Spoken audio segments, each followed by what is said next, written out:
Welcome to Hedgehog Watchdog.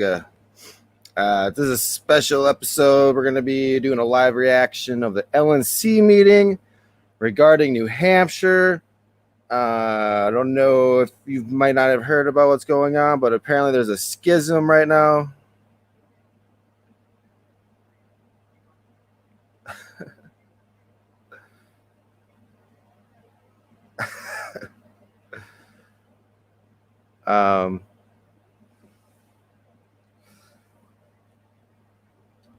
We've got a troll in the meeting currently talking. It's distracting me a little bit, but I've got the meeting right here.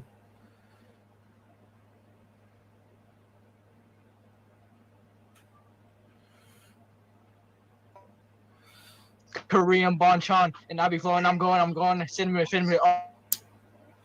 Yeah, that's what I was listening to. That's why I stopped talking for a second. But yeah, we're watching this meeting live. Stop unless you made him. Lots of drama going on. I don't know. This meeting probably could hold off inter-party civil war. Hopefully we can make some peace. Basically, there's two sides. There's a Mises caucus side and a. They should stay away from originals for a while. Pragmatic side going at it. Well, it started with a tweet.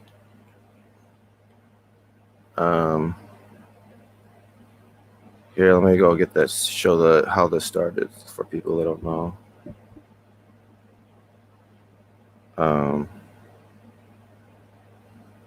Let's go to Twitter. Basically, chair of the Libertarian Party of New Hampshire formed a new party. Got like a letter of approval from the LNC chair that like verified it or something, and separated from a like duly elected party executive committee from a convention not that long ago. So there's a big commotion about if that was okay or not. Right?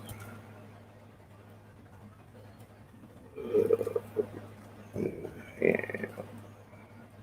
Sure.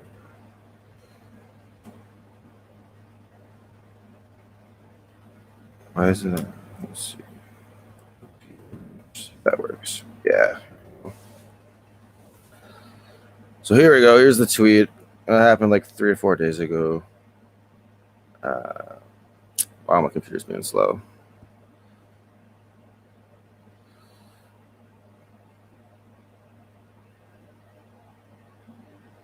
Message from the chair of the Libertarian Party of New Hampshire. This came out June 12th. Let's see if that pops up. Oh no, I gotta share a different screen now. Get that up here. Change in the New Hampshire Libertarian Party. This is pretty long. Yeah, I might as well just read it. During the last 2 months, I have watched a hostile takeover happen to an organization that was fighting for the equality and freedom of every individual in this state. An organization that wanted to see all people treated with respect, to have the liberty to choose freedom. I believe that with these same goals, we could learn to work together. I confess that I was wrong. I have watched secret plots occurring and been shushed about it and advised that I was simply misunderstanding and that non-supportive behavior on my part would not be tolerated. Meanwhile, these same individuals have made public statements about their intention to rid my organization of those who have fought to build it over all these years in the state. Their strategy of so-called bold messaging is not designed to promote freedom and educate people on how to peacefully take back the freedoms guaranteed to them in the Constitution. Their strategy is frankly designed to discredit the Libertarian Party and the state and in our nation. So anyways, it just goes on to bash the Mises Caucus Executive Committee. Apparently, it wasn't even all Mises Caucus. I think it was half and half or something. But they all voted unanimously and everything. And then, so yeah, Mises Caucus Executive Committee, and then you have a chair who's not Mises Caucus, and they had bad fighting, communication breakdown. She wasn't agreeing with what they were putting out on social media. So instead of resigning, well, I don't know how the chair of their party didn't have like the final say in their messaging anyways. That's confusing to me, but anyhow,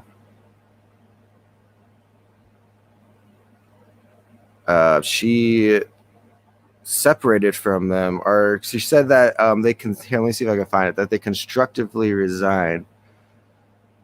Let me see if I can find it.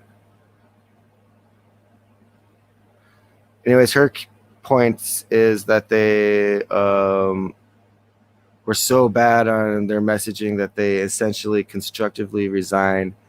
And they said that, she said that they were plotting to exile a bunch of other members that were criticizing them. But there haven't really been any evidence. It's all a bunch of he says, she said, he says, she says, bullcrap. Spike Cohen put out a statement just before this meeting happened. So we'll go through what he just said.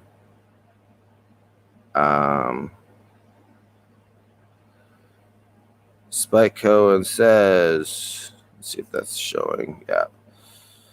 The cornerstone of libertarian justice is the concept of due process. If we simply rule by decree, we are no better than the Republicrats. Absence any proof of something deserving of its disaffiliation, the rightful Libertarian Party of New Hampshire is the one that was elected at its March convention. I call on the LNC to restore the duly elected Libertarian Party of New Hampshire's access to its website and CRM, and to conduct a full and transparent investigation into how this fiasco happened in the first place.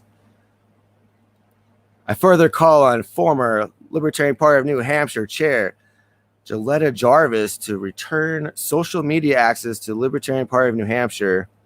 Whatever bad actions may have been taken by anyone need to be openly investigated and dealt with according to bylaws. I see no justification to declare the formation of a new Libertarian Party of New Hampshire. Full disclosure, now this is interesting. I attempted to broker a deal of some kind that would bring everyone back to the table and get us past this without further drama. I remained neutral during that time. That was unsuccessful. I am no longer remaining neutral. Follow the bylaws and due process. And no, bad, sometimes terrible messaging is not grounds for disaffiliation according to the bylaws. That can also be handled through due process. Yeah, I like that point. I don't understand why the chair couldn't just fire whoever was running their Twitter account that was causing so many problems. But apparently they have a weird structure in New Hampshire where the executive committee just gets to vote on messaging. So you had a situation with the Libertarian Party in New Hampshire was saying something, and then the chair would comment on that tweet that she would disagrees with that statement. So you have the conflicting messaging. That was shortly before chaos erupted. Now we don't know who's the official party of Libertarian Party of New Hampshire. I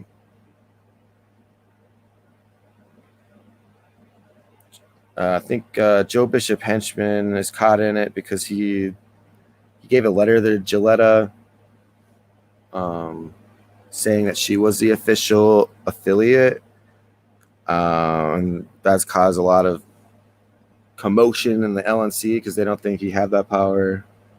I know Libertarian Party of Connecticut and potentially Colorado also have passed a resolution to censure the chair, Joe Bishop Henchman, for giving Joletta that letter.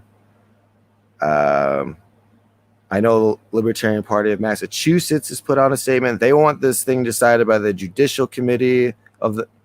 They don't think the LNC has been doing their job effectively. Supposed to start here in about 5 minutes, so I'll bring up the meeting and then I'll probably shut up unless something crazy happens. Then I'll jump in and say something. But there should be a link to join the podcast if you want to come in. If you have an opinion on what's going on in New Hampshire, come on and let everybody know what it is. You know, I've had a loud mouth during the whole ordeal. I've probably supported and then unsupported a different side like 4 or 5 times. So I guess my consistency is out the window. But my position now is that I hope people can just I hope they just give it back to the executive committee in exile, like Spike Cohen was saying. But I also hope that we don't try to start a war. So I'm not interested in censoring Joe Bishop Henchman either. I think people should just be like, okay, we both kind of did each other dirty. Let's just shake hands and, you know, move on. Let's like fight the Republicans and Democrats. This is so weird how we're fighting each other. To this degree, I know it happens, but it seems a little much. Here is the meeting. So yeah, I don't know how this is gonna go. This is definitely a danger zone, I would say. I feel like if this meeting goes really bad, I feel like there could be a nationwide civil war within the party. States unaffiliating themselves with the Libertarian Party or creating brand new like copycats of the Libertarian Party. But I hope not. I hope we can come together. I think we can. I believe in us. Let's check. I'll check the LNC email list, see if there's anything else in here. There's been lots of letters being sent to the LNC. Basically, it's just either letters that are saying that the Mises Caucus is a bunch of bigots and we need to stop them at all costs, using like authoritarian power to do it, which is, you know, I don't agree with that at all. Using authoritarian power, at least, what the people counter, they're also saying that the checking Mises Caucus, New Hampshire Executive Committee wasn't going to run candidates against the Republicans that they like. That caused some commotion. I heard you, whoever that was. Thank you. Just making sure I heard volume. I'll mute myself. Mises Caucus people basically are saying it's a misunderstanding and people are exaggerating, blowing it out of proportion. Oh my god! Oh my god! Video has been disabled by the host. Oh yeah, baby. Oh yeah, you're coming all over my cock. Oh yeah. Oh man. Oh man. I'm just gonna I'll bring up the meeting when it starts because man, I was gonna try not to swear this whole episode so I can make it more family friendly, but apparently that was ruined for me by trolls already in the meeting.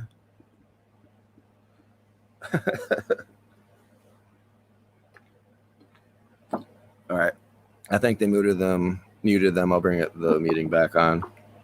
So sexy, I want you to nut all over my face. I want you to fuck me till you can't. Wow. What is going on? How is this a business meeting? Are people serious right now? Man, I thought it was good. I'm sorry. I guess we'll just wait till it officially starts for real. It's 8 o'clock right now. It should be going. I'm sure I was gonna go over more of the there's like a file on the LNC email list with a bunch of evidence from everybody that they've been sending. I'm sure that people in this meeting will talk about that evidence, so I won't need to say it right now. Hopefully this meeting starts soon here. Let's try this again. Hopefully they don't have any trolls that they're just letting say whatever. Right.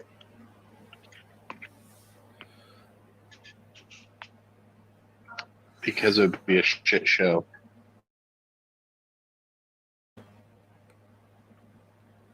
All right, I'm gonna leave this I'd running for a contend that it's second. I'll better be to right have back. I'm gonna shit grab show something to in the drink. chat than in the Zoom meeting. I object to the turning off of chat. There was no motion from the LNC to do that. We're not in the issue. Can't have people expressing their thoughts. I mean, are there actual rules established somewhere? Is chat okay or not? There are no official rules. It is kind of a prerogative default. We typically do keep full transparency, but there are no official rules. It's up to the committee. Well, I think in a physical meeting, we would ask people not to have sidebar conversations in the room because it's distracting. That seems reasonable. And I think also in a physical meeting. Can we just have a motion on this instead of having a pre-meeting? I don't think we debate? can have a motion on anything until we're called to order. Haven't But been I called to Correct. order yet. People are still being let into the room. Correct, but I was just asking if we not debate this part of the meeting, if we just handle this through, I believe the body decides. I think that's what Mr. Longstress said, and I think he is Right. correct. Also, if I understand correctly, this is an executive committee meeting, correct? Yes, Yes. Mr. Went. Yeah. It will be. Thank you.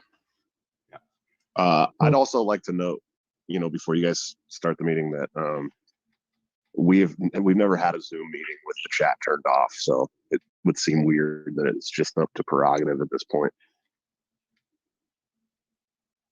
suspicious even.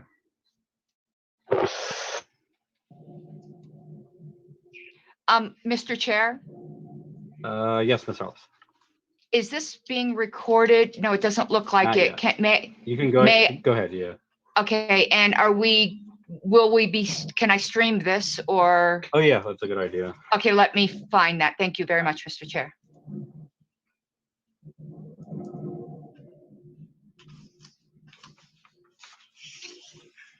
It's a long list of attendees, so I just wanted to see if all of our executive committees are in before we add any other participants. I am here, Ms. Harless is here, Mr. Phillips. Yes, I'm here. All right, Mr. Mallman, I see you. Mr. Longstreth, I see you. Senator Ebke. I'm here. You're here, and Mr. Hagan. Here. All right. So go ahead and Mr. let it Chair, go. Ms. Harless? I don't know if our executive director is here, but it appears that Zoom has changed its functionality as they do, and I can't find a streaming option, and people are messaging me upset. We are maxed out at 500, Yeah. but I do not see a way to stream this. Mr. Harris, are you here? I am here. I wonder if that has been remapped under host rather than co-host functionality, because I seem to only have a local. Well, Hedgehog local Watchdog record is option streaming as it. well. Well, let me make you the host and see if that changes it.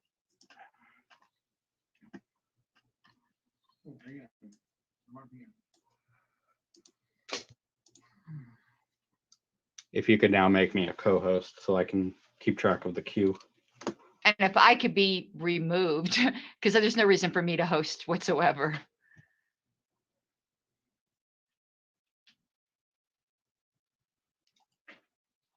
I have done both of those things. Thank you very much.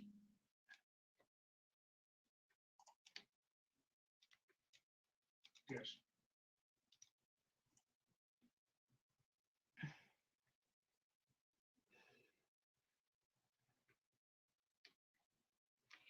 And Mr. Chair, I was trying to do all the technical stuff.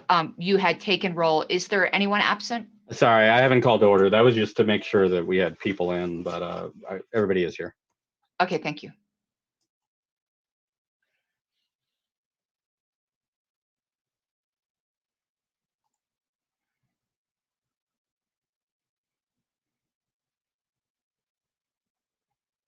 And I see Tyler has figured out how to stream, and you'll need to show me that when we're not in the middle of a meeting, because I couldn't find it. We will find an opportune time to do so. Thank you. And I see Tyler has figured out how to stream, and you'll need to show me that. All right, I do ask for the benefit of decorum and for people who are in low internet bandwidth areas that if you're not on the executive committee or if you're not currently speaking, if you could turn off your video and mute your microphone. I'd appreciate that. And then you are able to rename yourself if you want to make sure that displays your name and your state for the benefit of the secretary. Do you get any other information, Ms. Harlos? Or is it just that? That is all I get. Okay. But I doubt I'm going to be able to record everyone that is here. I will certainly be able to note in the minutes, if I don't even know if we're having public comment, but if we are, certainly anyone who speaks. But with it being 500 people, it gets crazy with the Zoom recording. Right.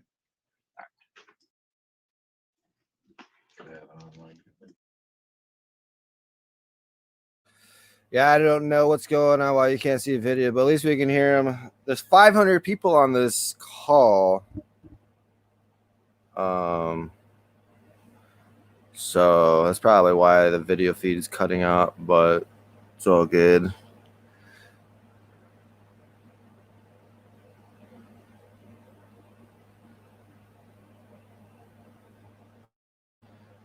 Looks like I don't know if people stop talking or if there's an issue. I'm assuming that people just stop talking.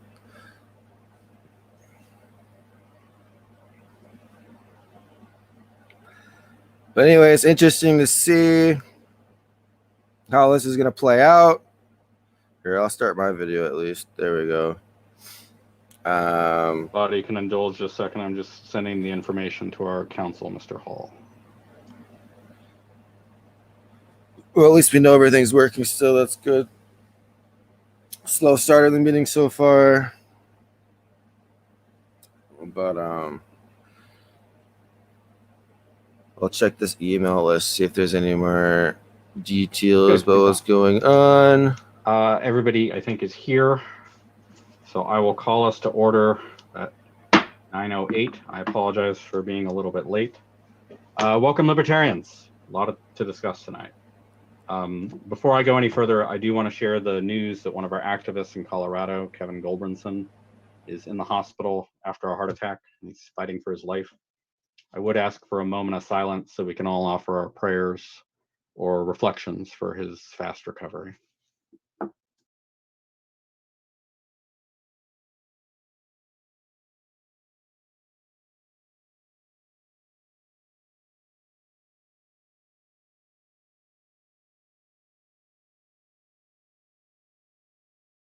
Thank you.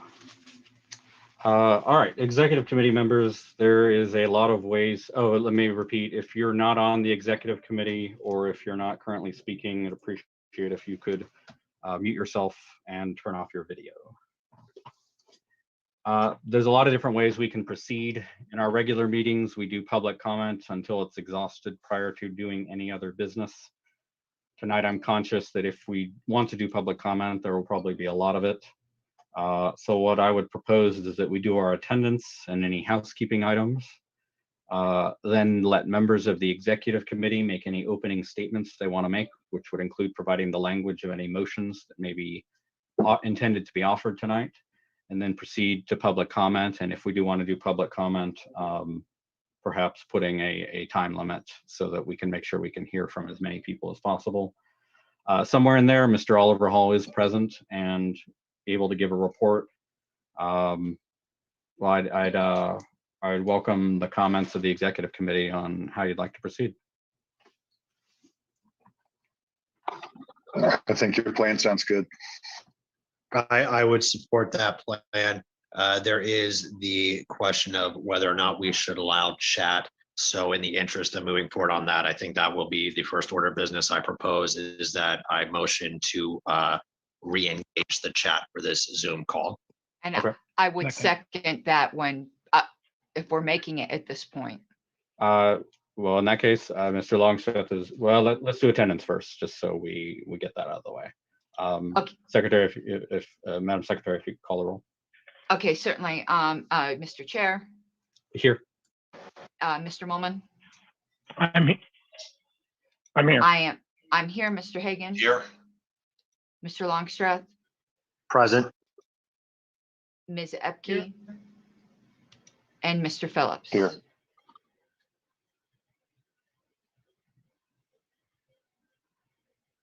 I do not believe I'm forgetting anyone unless I'm having a brain burp, Mr. Chair. Sounds like, was anybody not called on the executive committee? It sounds like everybody's here then. We have quorum. First item was from Mr. Longstress, seconded by Ms. Harlos, who engaged the chat. Is there objection? Mr. Chair, Senator P. I don't inherently object to the chat. My only question would be, and this is a technology question.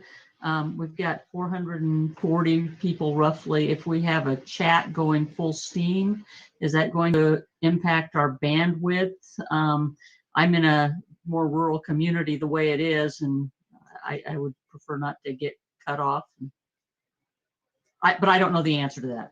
I don't know the answer to that either, I'm afraid. I believe if we limit video, wouldn't be a problem, but I would suggest we could address that if people in more rural areas all of a sudden started having issues. Text is generally very low bandwidth. That sounds all right. Mr. Smith? I just wanted to say that the chat is, if you can turn it off on your screen so it doesn't pop up, and it will absolutely not affect your bandwidth whatsoever for your video. So thank you. Any objection? I don't think there was any, so we will do that. Mr. Harris, if you wouldn't mind. Oh, hang on, I can do that. Mr. Chair. Thank you. It should be back up, I think. All right, Mr. Molman. Yes. Can I don't know the right procedure on this. I don't know if we need to make a motion or if we can just agree. Can people in the chat keep it a little bit not awful? I mean, this is a very sensitive and very hot issue. If we can at least keep.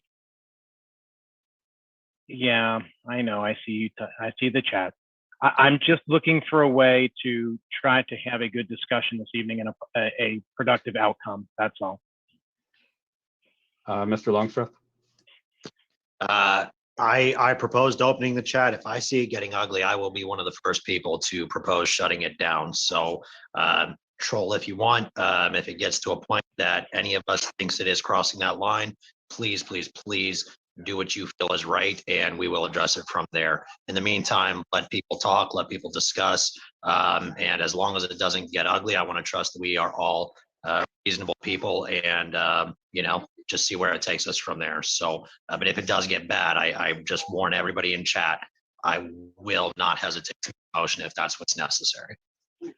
All right, Ms. Harlos, do you not have It the hand doesn't, raised yeah, feature? it's still, even though I'm not a host, it didn't That's give weird. me. I know. All right, let me move your video so I don't miss you, but go ahead. My opinion on this is, unless somebody's making threats, actual threats to people, I've seen our YouTube live stream chats and they get wild. Lots of things get said, a great majority of them about me, and I can handle it. I put on my big girl knickers. So I would say, unless somebody is making legal, like actual physical threats of harm, that we just ignore what we don't want to see. Let people emote. All right, thank you. Let's see. So next, I had proposed any housekeeping items. I don't think I have any. Ms. Harlos, do you have any housekeeping items? No, sir. All right. And then, well, I guess a question of opening statements, if we want to have a time limit on that. And then if we want to do public comment, if we want to do a time limit on that. I don't know if any member of the executive committee has a feeling on that. Mr. Phillips? Oh, I'm sorry, I hit that button because I thought you were opening it for opening comments. I'll be short on mine. Other than that, I don't care. Okay. Let's see. Well, we can go ahead and proceed on that. I won't, oh, I'm sorry. Oh, there's hands up. Are these hands up on procedure or on wanting to speak? It's on procedure. Okay, go ahead, Mr. Hagan. I recommend maybe limit to 1 minute per speaker. 1 or 2 Okay. minutes is okay. Limit per speaker. Is there any objection to that? Mr. Chair, just to be clear, is that for the LNC members as well, or is that just the public comment? Mr. Hagan? For public comment. Okay. What limit on LNC, Mr. Hagan, if I may ask? I wasn't thinking about LNC members during the public comment, so I guess, yeah. I meant our opening during the statement. Opening statements, no, just for the public comments section. All righty. Why don't we go ahead and proceed to opening statements and. I want to stand on the bridge. Sorry. All right. Proceed to opening comments if members of the executive committee would want to start us off. Mr. Phillips. I'll be brief. I would just remind everybody that the scope of what we can actually accomplish in this meeting and our authority is actually pretty limited, including our listeners, so they would know that. And that I would ask that we don't go beyond the scope of this meeting. And I would especially ask that we use this meeting to solve problems and not turn into a witch hunt. Thank you. Mr. Longstreth. I will also be very brief. I just remind members of this committee and the public that we do have another meeting scheduled for Friday at 9 p.m. and Saturday at 9 p.m. That if public comment is not able to be addressed during this time, that there are other options, as well as the ability to email us. Committee members, please remember that, as Mr. Phillips said, our scope of is somewhat limited, and that some may better deserve full LNC, but we certainly need to exercise the authority that we need to where we need to exercise and balance your actions with wisdom. Thank you, Mr. Longstreth. Other members of the executive committee? Ms. Harless? And do you think we need to remind people to turn off their video because bandwidth, who aren't on the executive committee? I'll keep my comments brief at all. I have a very limited goal for this evening, but just in general, over this whole issue, I think there are two broad issues. First, and this is my priority for this evening, is making the aggrieved legitimate affiliate in New Hampshire whole. And I believe the executive committee has the authority to do that. I do think there are serious internal issues that we need to deal with, but those can be reserved for the full LNC meeting, as I don't think the executive committee has the authority to deal with those. So I just wanted to make it very apparent to the public and anyone listening that my goal tonight is to help the people that have had their property stolen from them in New Hampshire. Thank you, Mr. Harless. Other members of the executive committee? Mr. Mullen, I think you emailed that you have a motion that you're going to be offering. Would you mind reading that out loud just so people know that that's on the table? I can, and fully acknowledging that no one's going to like it. The executive committee of the LNC continues to recognize the LPNH affiliates that held a convention in March of 2021 and directs the turnover of access to LPNH joint assets in the possession of the LNC to that committee. Can you please read slower? I'm sorry, Mr. Mullen. I'm only so fast. He did email it, Ms. Harless. Oh, thank you. Yeah, okay. Unless or until such time as the full LNC takes action to disaffiliate that committee in accordance with our bylaws. The executive committee of the LNC asked the full LNC to form an investigatory committee for the purposes of studying the status of the LPNH and to make recommendations as to its affiliate status at the next in-person LNC meeting. Thank you, Mr. Mullen. Any other introductory comments from members of the executive committee?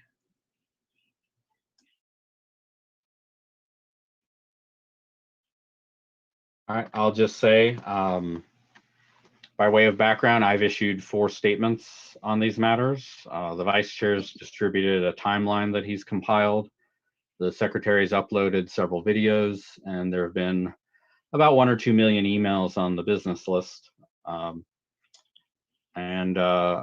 You know, all of that's helpful background information. Temperatures are very hot. I get that. I think from my perspective, the committee would benefit most from public commenters who have facts to share.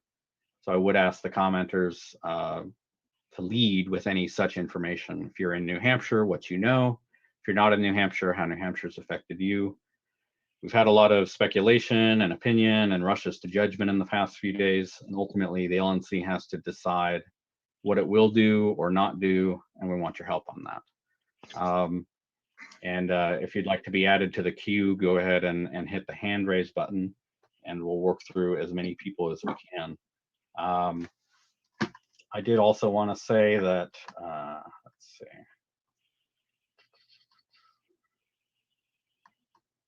Well, due to schedules, we may have to pause public comments so that we can hear from our legal counsel or from motions from the committee. And I do also want to note that you can email your statements to the full LNC or to any individual members through the LP website's LNC contact page.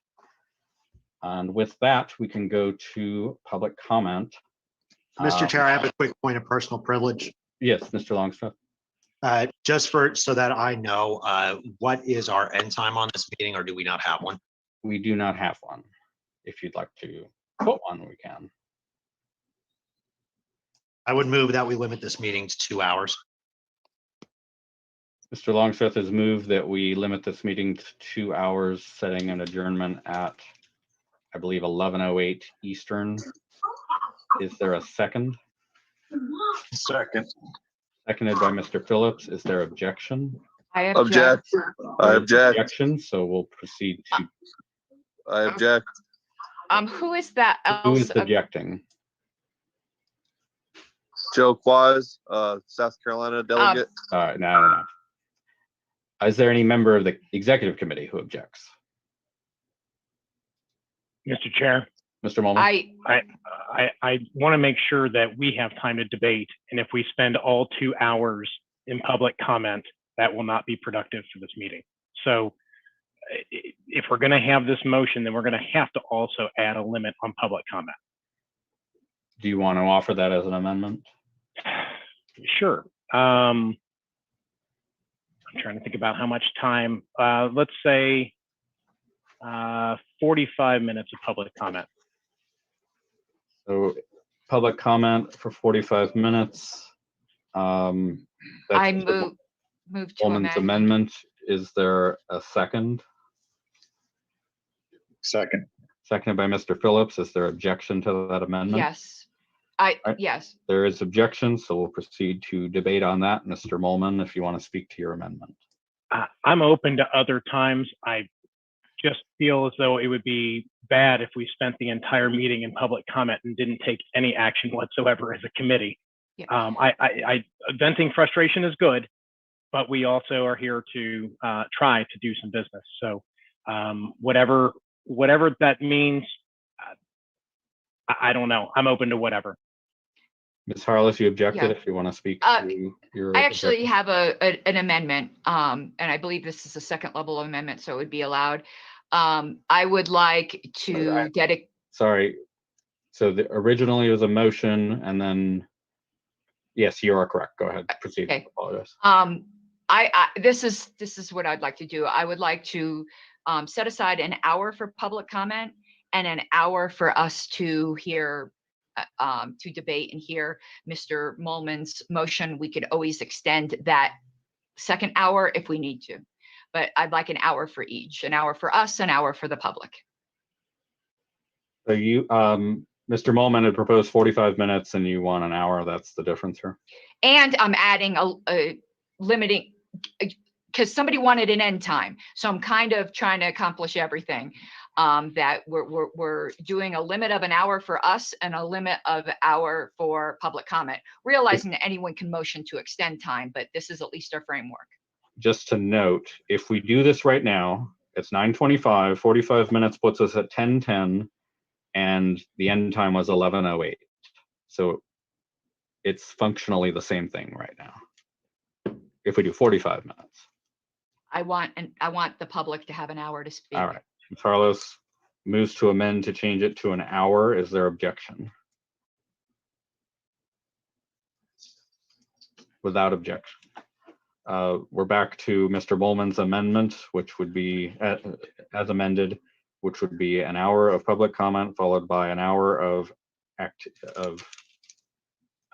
business to adjourn at approximately 11:30 Eastern. Is there further debate?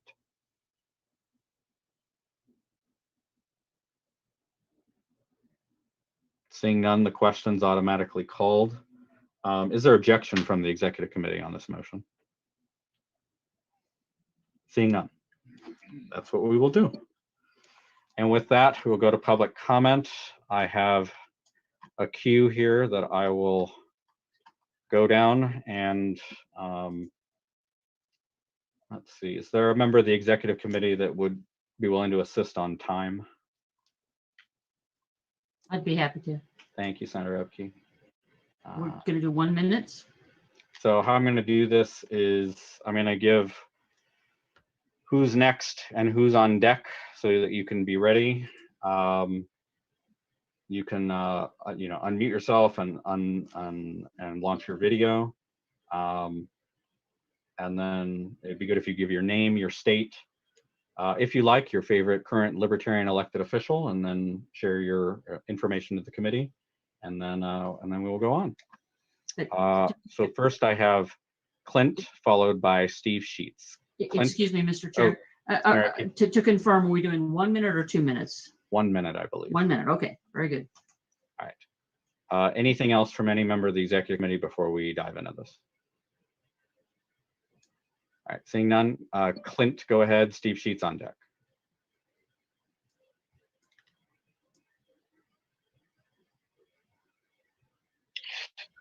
Do we really want this to be the precedence? Do we want somewhere where we have someone that can flip a whole state's? If you'll, sorry, if you could give your name and your state, your full name and your state. I'm sorry, I'm probably speaking out on my own state, but Clint Rapp, Oklahoma City. Go ahead. Do we really want to set the precedence where a state elected, and the national can flip a state? We don't want that. We want to have some kind of precedent set where we have to have some kind of accountability. Not just we can flip some votes and have no votes set into place. Like, that is what it seems. It seems like there is no votes in place in New Hampshire, but they have this new regulation in place. Time. All right, thank you. Next, Steve Sheets with Ashley Shade on deck. Mr. Sheets, go ahead. Thank you, everyone, for hearing me. Steve Sheets, Pennsylvania. I've seen a lot of conclusions being drawn by without the backing of much in the way of evidence. We have two paths forward. We can either do an impartial investigation that's not done by the LNC and not done by anybody involved, which is my suggestion, or we could allow New Hampshire to do their own thing and take this to court, because if there's any actual evidence of actual bylaws violations, that is the proper path forward. But regardless of anything else, I would prefer to see the LNC do an impartial investigation on what actually happened, who actually did what, and then start working through where we go from here, because we shouldn't be taking actions on things we don't know anything about. Thank you. That's all. I yield balance of my time. Thank you, Mr. Sheets. I have Ashley Shade next and Chase Oliver on deck. Ms. Shade, go ahead. Thank you, Mr. Chair. My name is Ashley Shade, Massachusetts Chairwoman. And I agree with Mr. Sheets. We do not need or want the LNC itself making a decision on what the business of an affiliate is. It is up to an affiliate to figure that out. So we need one of two things to happen. We need an independent arbitrator, because the LNC has publicly stated their own biases, many of the officers should not be voting on this matter, and the LNC shouldn't be voting on this matter. Or, as was said, allow the affiliate to handle the situation themselves and figure out what is going on. I think those are the only two correct paths forward, and those are the only paths that don't tear this entire party apart and cause us to be completely dissolved. I yield the remaining of my time. Thank you. Thank you, Ms. Shade. I have Chase Oliver next, followed by Tyler Walton. Mr. Oliver, go ahead. Thank you for allowing me to speak. I first want to talk mostly about the procedure that's been going on, and I echo the sentiments of others who have spoken, saying that this has shown many clear biases from people, and I think there needs to be either some sort of independent investigation into this, let New Hampshire handle New Hampshire first off, but anything that the LNC has purview over, I really think that the resource on the LNC of Matthew Buckman, who is an investigator by trade, should possibly be tapped, and we should really be paying attention to what legal counsel says with regards to what we should and shouldn't be doing as a national party with a state affiliate. I again think that New Hampshire needs to handle New Hampshire, and I think people who have gone into this with the intent to do anything other than that, I think is kind of a little crazy. I think it's it's something that we need to be looking at. We're looking to you, the national party, all of our state affiliates. There's 49 other states other than New Hampshire, and we're looking to you to. Sorry, that's time. I have Tyler Walton next and Ryan Brown next. Mr. Walton, you're still muted, Mr. Walton. Thank you. There you go. Thank you for the time to speak. I think if you look at the two different sides of this, you see the sides that have been supportive of the messaging coming out of the New Hampshire Twitter and social media, the side that has been allowing Jim Crow comparisons, Holocaust comparisons, the side that has decided that we're going to pander to right-wing fools, and the side that is going against that. And I think the LNC has a good opportunity here to make a stance against those people who have been tarnishing the image of the party through just flagrant social media trolling, to put it the best. And what we should do is recognizes Mrs. Jarvis's actions and say, like, this is the line in the sand, and we are not going to allow this activity anymore. All right, thank you for the time. Thank you, Mr. Walton. I have Ryan Brown next and Joe's iPhone on deck. If you could rename yourself with your name. Mr. Brown, go ahead. Hi, my name is Ryan Brown. I'm from North Carolina. I think that in the last week, we have two major issues that are coming to light. The first is, what is the officially recognized Libertarian Party in New Hampshire? Second, is this different than the party that was recognized nearly 50 years ago? And if so, under what authority was this change made? If you say that the Libertarian National Committee has not made any statement on this or any position on this, it is incorrect. Your letter was used, and therefore you, as a national committee, owe the official duly elected members of New Hampshire the right, or that you owe them the courtesy of recognizing them. I am a new member, and I'm willing to fight the state, and it is unbelievably frustrating what has happened because of this. You need to do the right thing and not avoid the issue. Thank you. Thank you, Mr. Brown. I have, let's see, Joe's iPhone, if you could give your name and your state. And then I have Romo from New York on deck. Hey, Mr. Chairman. My name is Joe Quaz. Sorry, I was trying to adjust my name. I apologize. I just want to say that the elected members of, the New Hampshire Party deserve a little bit more credit to the people who they elected to be their representatives. I hope that you guys will take that into consideration of, who was elected to represent them, what happened with the chairman, what happened with the council members within their party. I think that needs to be priority, the people who showed up to represent the party need to be represented properly within the party. Again, Joe Quaz, I'm a delegate from South Carolina. I appreciate your time. Thank you, Mr. Quaz. I've got Romo from New York, and then David Howman on deck. Mr. Sorry, I forget your last name. Go Hallahan, ahead. that's fine. Hi, I am just here to register my disgust by certain members of the LNC with regards to the ongoing LPNH saga. To say some have acted improper in investigating this matter is an understatement.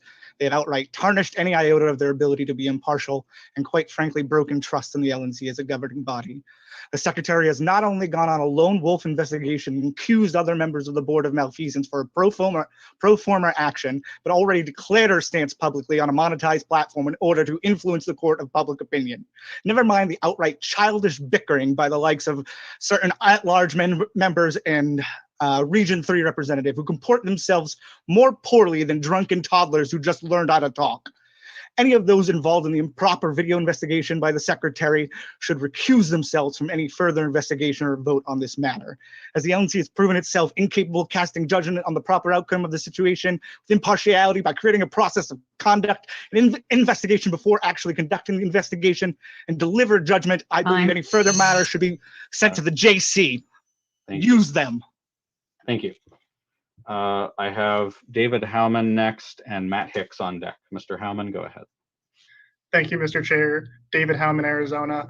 I agree with what others have said before me that New Hampshire should handle New Hampshire. The LNC should stay out of it. I also want to speak to the disappointing and frankly embarrassing behavior of several members of this LNC. As someone who serves on the state board of my state affiliate, and to be clear, I'm not speaking on behalf of them, but simply as an individual, I am very frustrated to see my national front-facing leaders for this party engaging in sniping over email, and even privately, some of them are discussing whipping votes to remove our national chair before you even had a meeting.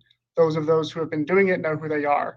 I'm very disappointed to see this kind of action, and I believe that if we want to act professionally, we need to start at the top with our LNC. So act professionally going forward, please. Thank you, Mr. Howman. I have Matt Hicks next, and I note that a member of our national committee, Joshua Smith, has his hand up. So without objection, I'm going to do him next after Mr. Hicks. Mr. Hicks, go ahead. Mr. Chairman, Matt Hicks from South Carolina. I'd like to let you have Mr. Smith go before me as he's a member of the committee. I like giving people notice that they're about to be called on. So I don't know, Mr. Smith, if you want another minute or if you're ready now. I'm ready. Someone disabled my video, by the way. I don't know why, but did that work? Let's see. Yes, it did. Absolutely. Go ahead, Mr. Smith.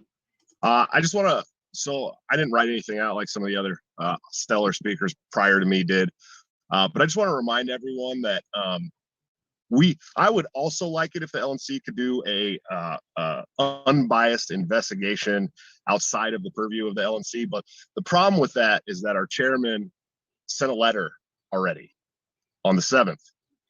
And when we talked to Joletta Jarvis, she said that she had already talked to Joe, our chairman, about this situation before that letter was delivered. So our LNC has already gotten involved. That's the problem. And now we're being asked as a board to disaffiliate a duly elected executive committee in a state that we don't have any business doing that in, okay? And so you guys are telling us not to get involved when our chair has already been involved, and we're being asked personally to disaffiliate. So I just want you guys to understand that that's what's going on here. It's not that we're just hopping in for our own accord.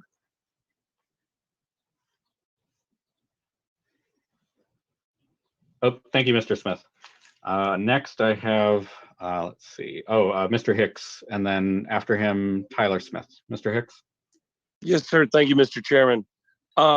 First of all, I'd like to say that I want to thank all of you personally, because I've been spending quite a bit of time here in South Carolina grooming some legislators so that I can get them leaning more towards libertarian policy and legislation. And the actions of this body as a whole have completely fucking ruined that. Excuse my language, sorry. Have completely ruined the last 3 years of work I've put in on that.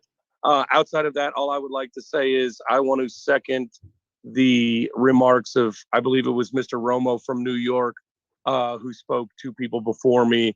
He hit the nail on the head. If you're an LNC member and you have been publicly expressing an opinion one way or the other about this before there is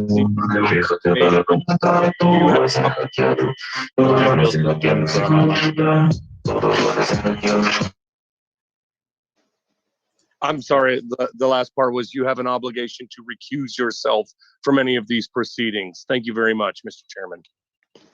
Thank you, Mr. Hicks. I have Mr. Tyler Smith next, and then Mr. Jeremy Kaufman. So Mr. Smith, go ahead. It's Tyler Smith, Arizona. My only observation, I've looked through this several times now. I was in Florida at their convention this past weekend and built a lot of successful bridges amongst the various factions in this party that are arguing and are causing a lot of less than reputable circumstance. And I would like to point out that during my my own look over bylaws and certain proceedings that need to happen, this is a matter, and most of you on the LNC, I do know personally, and I have actually spoken to several times, there have been some implications of ulterior motives. I do not believe that as a fact for anybody that is involved right now. I do think, though, however, it does need to be decided upon at the LNC in their purview of authority, that they move it to the Judicial Committee to be handled.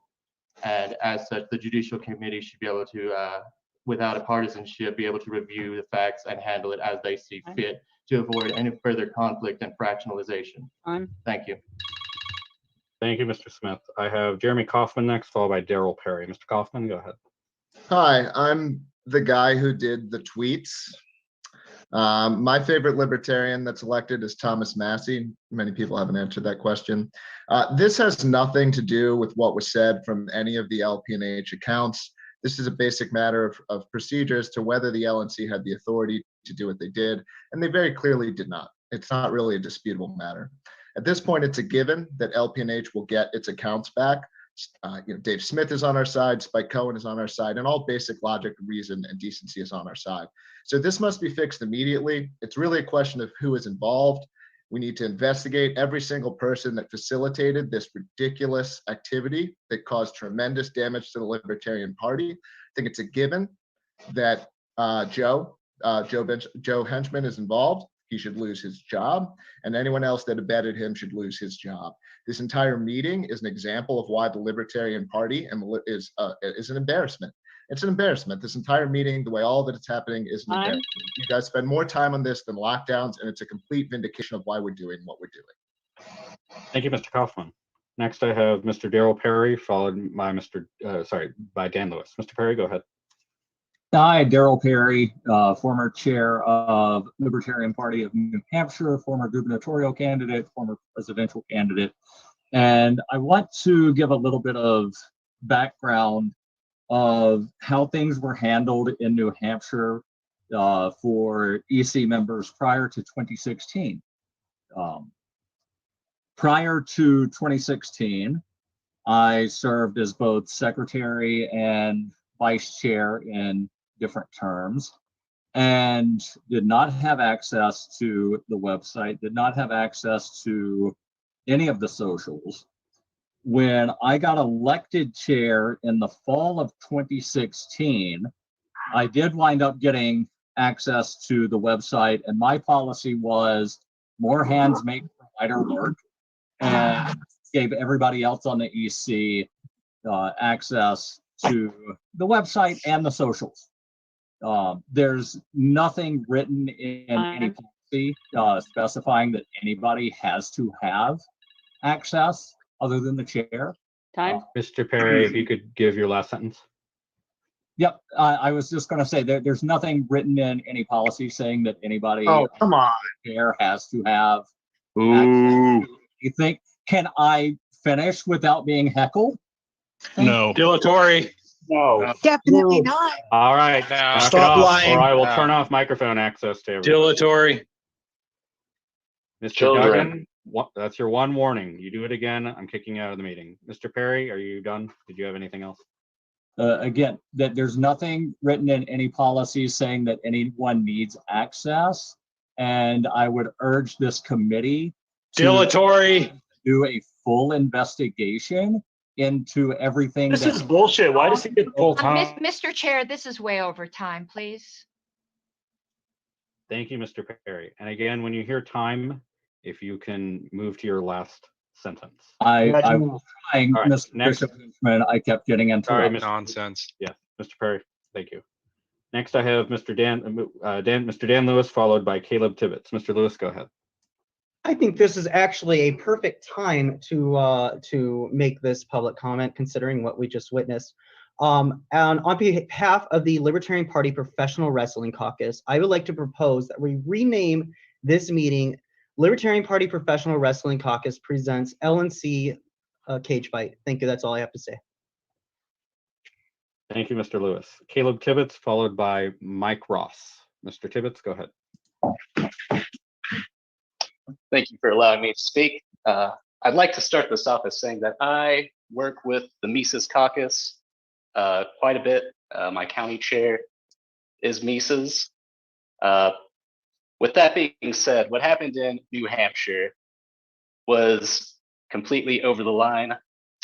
We needed to maintain some standard of professionalism and integrity as far as an official state affiliate goes. And New Hampshire specifically failed to meet that. And I do think the LNC is within its right to intervene and make sure things get cleaned up there. I see the rest of my time. Thank you, Mr. Tibbetts. I have Mike Ross next, followed by John W. If you could rename yourself for your full name there. Mike Ross, go ahead.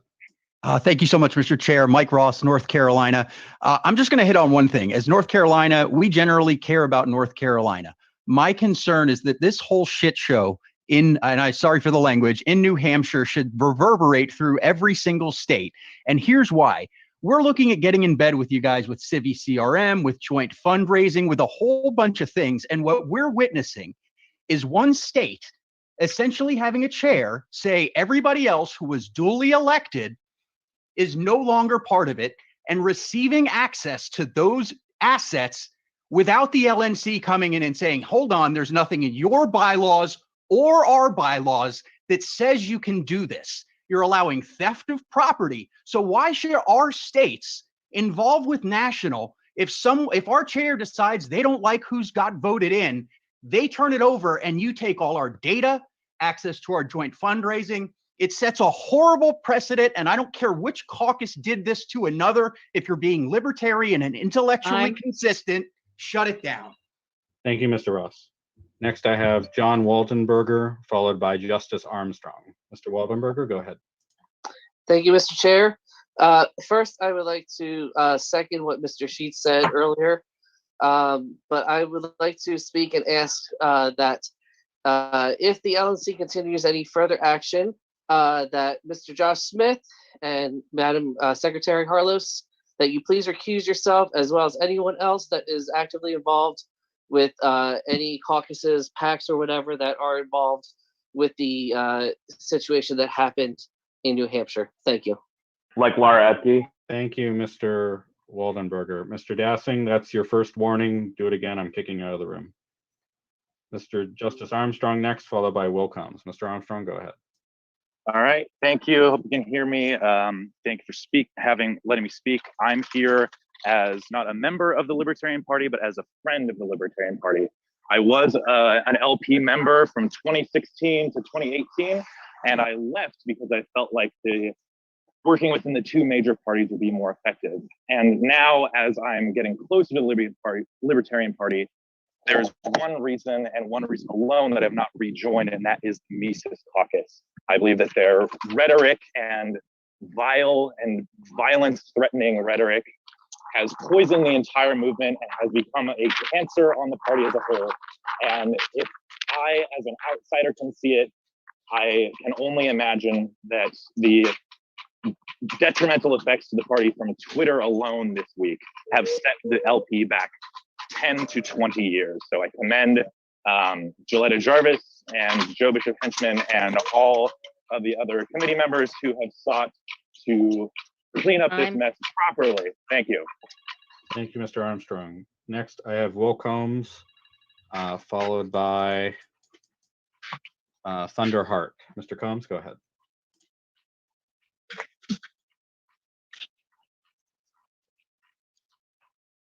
Mr. Combs, if you're speaking, you're still muted. I'm sorry, who? Will Combs. All right, I'll come back to you. Thunder Hart, if you're ready. Oh, Will Combs. Still have another? Okay. Are they outside or inside? All right, Miss Thunder Hart, you're up, and then we'll try Will Combs again. Hey, I'm Thunder Hart. I'm the Northeast Oklahoma Libertarian Party Vice Chair. I'm glad to be here. I want to thank everybody here for setting up this meeting and for the entirety of the XCOM for being respectful, and for many of the speakers for bringing up their perspectives, regardless of which side you're on here. And I know I'm taking a lot of time there. I want to say that I think what National Chair Bishop Henchman said in his messages on Facebook, I agree with it. And I want to reiterate support for Bishop Henchman. I also want to say, though, that I hope that this is taken to the Judicial Committee. I hope that this is given due process so that both sides are able to show what their point is, what their argument is. And I also would like to note that there was a threat of violence in the comments on the part of somebody named Van, V-A-N-N, directed at the National Chair. So if we could take that person out of the chat, I would appreciate it. Thank you, Mr. Hart. Next, I have Hello? Gus Bookbinder, Can you hear me? followed by, Hello? Mr. Combs. I'm sorry, go right ahead, Mr. Combs. And then Yeah, after thank you. him, Gus Bookbinder. Mr. Combs. I'd just like to say, I've only been part of the Libertarian Party for a year. I just joined up here in Nevada, and I helped elect a unanimous MECOG endorsed slate here. And the fact of the matter is, Nevada used to be one of the strongest PRAG states. But the reason the MECOGs got elected is because they ran it into the ground. And right now, our PRAG chair, Joe Bishop Henchman, is running the LP into the ground by unilaterally and illegally intervening in the state affairs of a party that has not asked for his intervention, and in which he intervened prior to knowing that a split was coming, as he admitted in his own email. And yet he offered Gilletta Jarvis aid and comfort, as she's claimed, and as he's had yet to deny. And the fact of the matter is, if given that assets have been stolen, this is a criminal conspiracy, and he should be kicked off the LNC and even disbarred if he's been actively involved. So, yeah, this is ridiculous. This is an embarrassment. This sucks. And you should all be ashamed of yourselves, whoever of you were involved in this fiasco. Thank you. Thank you, Mr. Combs. Next, I have Gus Bookbinder, followed by Mickey Mullen. Mr. Bookbinder, go ahead. Listen, the Libertarian Party of New Hampshire is an embarrassment because of what they were tweeting, because of what they were doing before. You're not edgy. You're not waking up the masses. You're just racist. You're just homophobic. You're just disgusting. You're not libertarians. This is not a matter of legality and a matter of party politics. This is right and wrong. This is liberty and tyranny. And the fact of the matter is, the Libertarian Party of New Hampshire was a mess, a disgusting, vile cesspool. And anything to get rid of them, I don't care. I don't care. So I commend the actions of Party Chairman and Jarvis, and they were right, and you can cry about it. Thank you. Thank you, Mr. Bookbinder. Sorry, muting people. Next, I have Mickey Mullen and Drake Lundstrom, and Mr. Van Gutier. Rename yourself to your name, or I'll kick you out too. Mr. Mullen, go ahead. Good evening. This is Mickey Mullen, Chair of Membership and Outreach in New Hampshire. The LNC has the ability to restore access to our membership data, which we do not currently have. We're not able to perform normal functions. There are serious state and federal crimes associated with data theft, and I realize the rest of this has to be resolved, and I support an investigation into all that. But we had a very big event this week that we could not do any outreach or recruiting at. We also have a huge event coming up just next week that we also can't do our job at. And I would ask if there was some form of injunction or something that we could do to just get access to our data or a backup of it. We cannot access our member data, and people who do not legally have access, which is a serious, serious problem and a crime. I yield the remainder of my time. Thank you. Thank you, Mr. Mullen. Let me see. I had Paul Grindle next, and then I know that a member of our committee, Dustin Nana, has hand up, and without objection, I'll do him after Mr. Grindle. Mr. Grindle, go ahead. Hello, can you hear me? Yes. Can you hear me, sir? All right. Yes. Hi. I wanted to say two things mainly. The first is that the decision of which affiliate we, the LNC recognizes or not, should not be based off of any opinions about the quality or statements or opinions of the membership of that elected body. If things are said or actions are taken that are believed to be in violation of our principles or the NAP or what have you, and that is grounds for some removal of an officer or a person, that the actual removal process should be done. And if an affiliate is so taken over that that process can't be done, then the case needs to be made in an actual motion to disaffiliate that's focused specifically on the allegations of what is so improper. So the idea that this should be a vote based off of what caucus is in control of the party is the wrong way to approach this. The right way to approach this is, what is the legal body that is the Libertarian Party of New Hampshire? Is it the body that's recognized by the state? And so if there's paperwork that wasn't filed that dissolved the original body, that body is gone. Next, I have Mr. Nana, followed by Drake Lundstrom. Mr. Nana, go ahead. Yeah, I'm not going to speak to the issue at hand. I just want to remind commenters if they could please keep it to facts of what's going on rather than both sides pointing fingers at each other and this devolving into a caucus war, because that's not going to help us solve this problem. Thank you. Thank you, Mr. Nana. Next, I have Drake Lundstrom, followed by Zach Britt. Mr. Lundstrom, go ahead. Hello, Drake Lundstrom, Ohio. So I am in Ohio. I'm a vice chair of a county party. When I see what is happening in New Hampshire, that a party has been entirely in violation of the bylaws, had their data stolen, had their website stolen, had their physical property stolen, that seems very libertarian. It's something that the national committee should not support. And the purpose of this meeting seems to be to get the data back in the hands of the rightful owners. Also, there's been talk about recusing various members of the LNC. I do think makes sense to have an impartial judicial committee investigation. But for now, I would applaud Carlin Harlos for bringing together interviews of both sides on the issue. And then a brief personal side, I am Jewish, my husband is trans, I am in the Mises Caucus, and I feel loved, supported, and welcome here.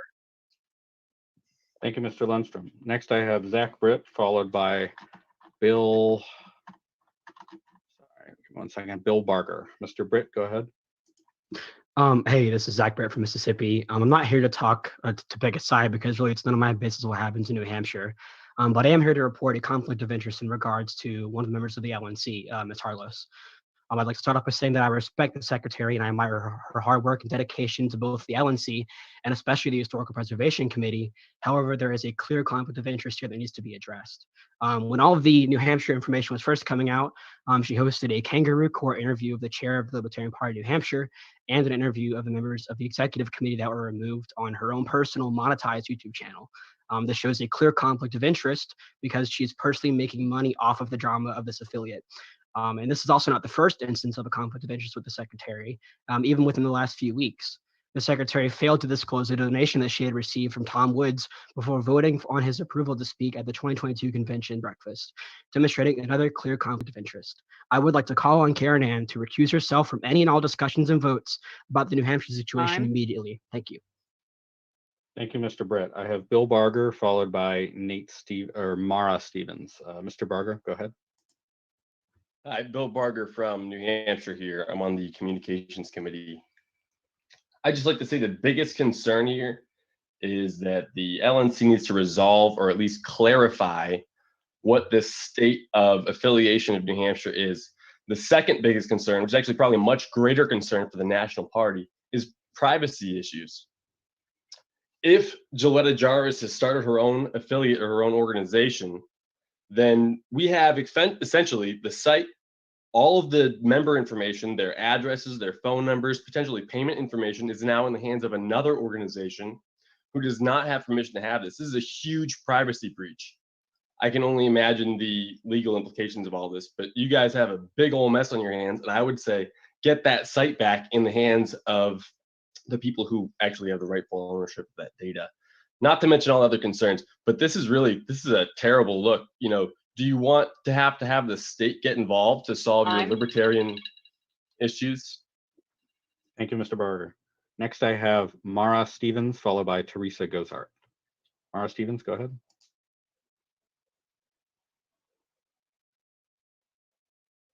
How come I don't? All right, there. Sorry, Mara Stevens. I'm the Florida Region 8 alternate, I should say. I speak only for myself, not my party, none of the campaigns. What are you doing? This has been poorly managed so bad. Our chair won't say if he's involved or that he wasn't involved or that his letter was used the wrong way. Our secretary's doing kangaroo court interviews and making money from it.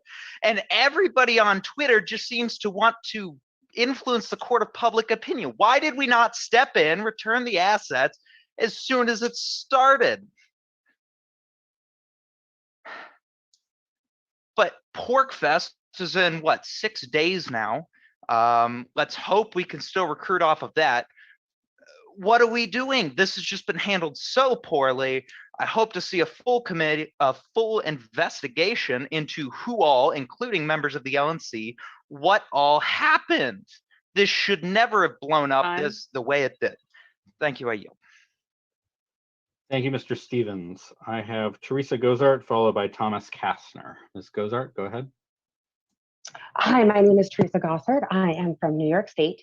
I am a chair of Tioga County, and I have watched this from start to finish. I've read all the letters, and it undermines every single affiliate, every single state, every single county, and national, their bylaws. It makes all of it irrelevant, and it gives nobody any sort of power. And at this point, anybody can claim an affiliate and their assets the way they like. I don't care what caucus you're from. I don't care what your stances are in the LP. This is a dangerous precedent to set for everyone. Now, I think that everyone, including people in my own state, in their committee have made their biases clear, as well as national, to include you, Mr. Chair. You've made your bias very clear. And there, yes. You can finish your sentence. Okay. And I think an investigation, a non-biased investigation, needs to happen from the party completely. Thank you, Ms. Gozart. Next, I have Thomas Kastner, followed by Will McVeigh. Mr. Kastner.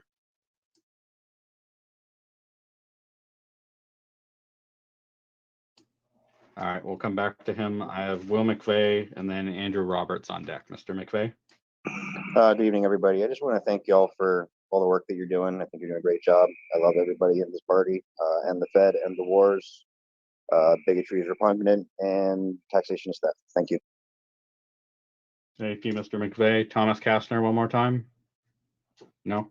Andrew Roberts, followed by Zach Lakowski on deck. Mr. Roberts, go ahead. Yeah, Andrew Roberts from Kentucky. I would just like to note that for me, I don't care about what's going on in New Hampshire. I'm cared about Kentucky politics. But my issue is what was the chair's involvement in this? I've yet to hear an answer on that. That's the only reason I'm here. I don't have time to attend the meeting on Friday. I don't have time to attend the meeting on Saturday either. I just want to hear tonight, what's the chair's involvement? That question is yet to be answered. I basically heard everybody else from both sides answer the questions rightly and wrongly. But the only thing I've yet to hear is, what was your involvement? I'd like to hear that by the end of the night. Thank you. Thank you, Mr. Roberts. I've issued 4 statements, FYI, on that. Next, I've got Zach Lakowski, followed by Amy Mason. Mr. Lakowski, go ahead. Thank you, Mr. Chair. Zach Lakowski. I'm from Arkansas. Most of the comments that I had have been stated by previous speakers already. I don't agree with some of these red herrings being thrown out by some of our more belligerent commenters. This isn't about tweets. It's not about caucuses. It's not about the behavior of an ex-com, even if it wasn't necessarily the right thing to do. This is about the violation of bylaws, state and national. It's about the chairs of both the Libertarian Party of New Hampshire and the chair of the Libertarian National Committee circumventing their own bylaws, their duly elected executive committees, and their convention delegates to steal properties, physical and intangible. It's inexcusable. It's unacceptable. There needs to be consequences for opening the party up to legal challenges and destroying faith in the LNC among the state affiliates. These assets need to be returned immediately. There needs to be a vote on disaffiliation as soon as possible. I imagine those will happen tonight. And Mr. Bishop Hinchman should be removed from his position for his outrageous and illegal actions. Thanks. Thank you, Mr. Lukowski. Next, I have Amy Mason, followed by Brian Elliott. Ms. Mason, go ahead. So I just want to start by saying that the behavior coming from the LNC has been absolutely atrocious, bickering like children, conducting rogue inquisitions. It is no wonder why people do not take us seriously outside of our party or even within our party. The damage this has done to our candidates is unimaginable. Are we really any different than the other two major parties? There is doubt in the ability in the LNC to achieve the goal that those on the EC have set for tonight. I don't think it's possible to actually vote on what they're trying to do. I think it needs to be turned over to an independent third party, and a decision should be made after that investigation is complete. I yield my time. Thank you, Ms. Mason. I have Brian Elliott next, followed by Mitchell Mankiewicz. Apologies if I'm butchering that. Mr. Elliott, go ahead.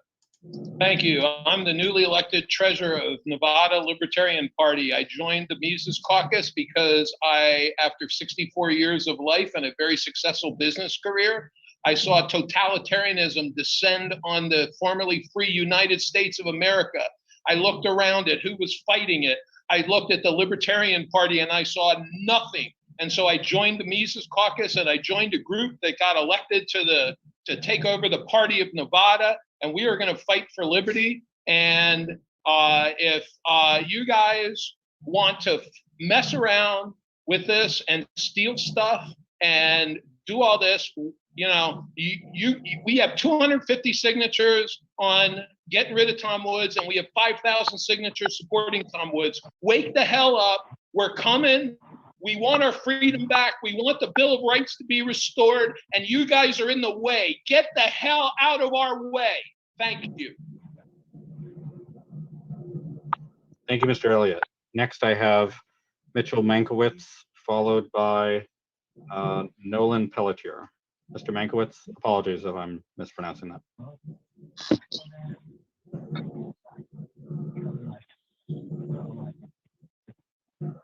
If you're speaking, you're still muted. Can you hear me now? Yes, go right ahead. Okay.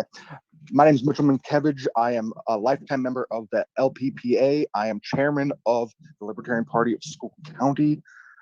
And I am also a member of Outright Libertarians, the Radical Caucus, and the Mises Caucus. I believe that this bylaws violation that has happened in New Hampshire is egregious. There is only one duly elected executive committee. That should be the party that is recognized by the National Convention Committee. And I recuse the rest of my time. Thank you, sir. Next, I have Nolan Pelletier, and then an account that says Mises Caucus, if you could rename it to your name. Mr. Pelletier, go ahead. Nolan Pelletier, interim chair of LPNH. I really am trying to figure out how to squeeze this into 1 minute. So I guess I'm going to try to do the best I can. Since this is involving me, essentially, I would like to know how many members, I did send an email to you guys, how many members of this committee have reached out to me and made contact. If you could raise your hand, that would be really great. And I guess my second question is, I did if you didn't see my hand. I'm sorry, I'm on my phone. It's very difficult to see all this, so I do apologize. By what authority have you taken this, and if we are following the bylaws, and you can just do whatever you want, why does this even matter? I yield the rest of my time. Thank you, sir. Next, I have Mises Caucus, if you could give your name and state, and then after that, Brett Ryan. Go ahead. Tried changing my name on here, but I couldn't figure it out. Just saying, no investigation needed. Real quick, Brian Sorry, Elliott. could you give your name and your state? Jeff Douglas, Pennsylvania. Thank you. Go ahead, Mr. Douglas. Please restart my time. Yeah, so no investigation needed. Those of you saying that the LNC needs to stay out of it, the LNC started it.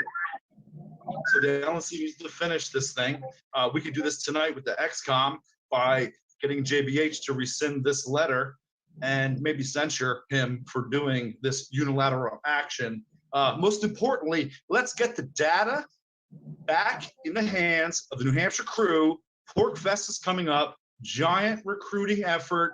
You guys are undermining. Get this over with, get it over with quick. I'm done. Mises Caucus, holla. Thank you, Mr. Douglas. Next, I have Brett Ryan, followed by Craig Shute. Mr. Ryan, go ahead. Thank you, Mr. Chair. I think everybody has said everything, on either side of this issue. Can one of the executive committee members make a motion to end public comment and just, adjourn to having the executive committee discuss in the interest of time and to not repeat everything over and over again?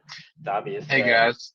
Many executive committee members have biases both ways. It seems obvious from an outside observer that the LNC shouldn't have any authority to just unilaterally disband a state affiliate, and because they don't like what they were saying without following any bylaws. So let's just end the discussion and let the executive committee deliberate. Thank you. Thank you, Mr. Ryan. I have Craig Shute, followed by Otto Gassing. Mr. Shute, go ahead. Craig Shute, New York. I just mainly wanted to say that I think it would be a lot more helpful if you were able to hear from the New Hampshire people with a little bit more time.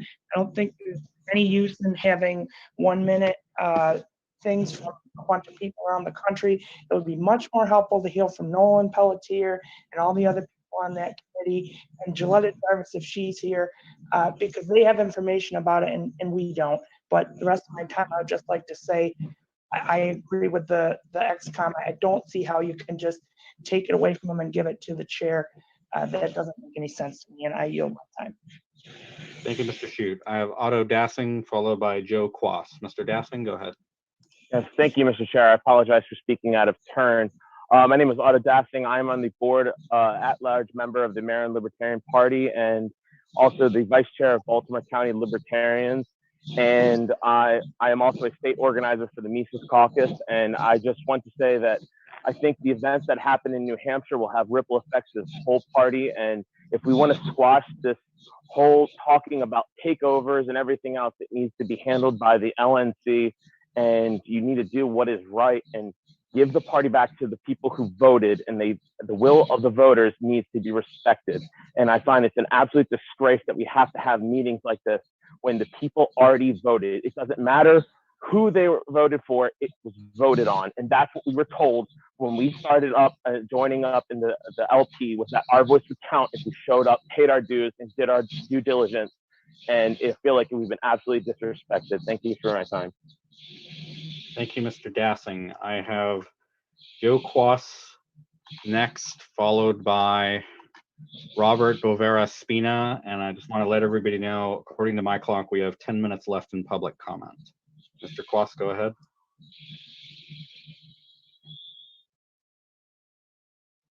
Mr. Quas, if you're speaking, you're not unmuted.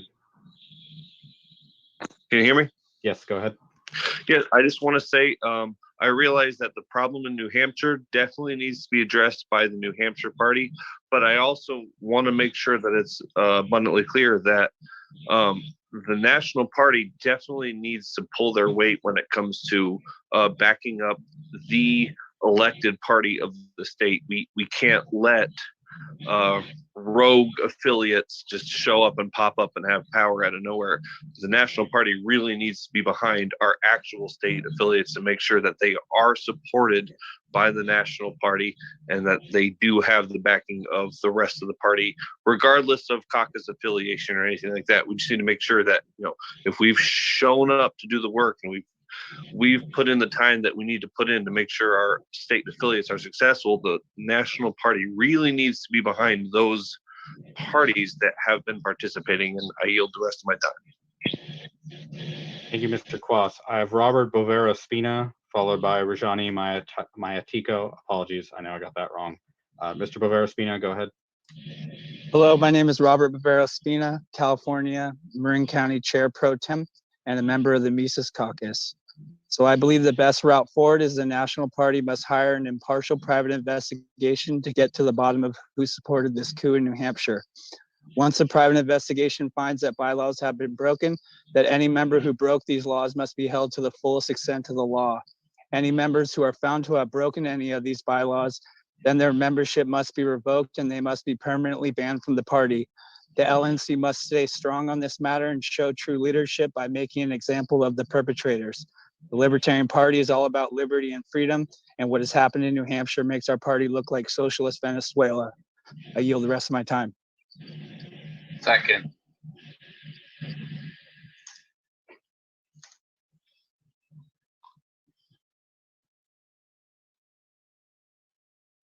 Thank you, Mr. Bovera Spina.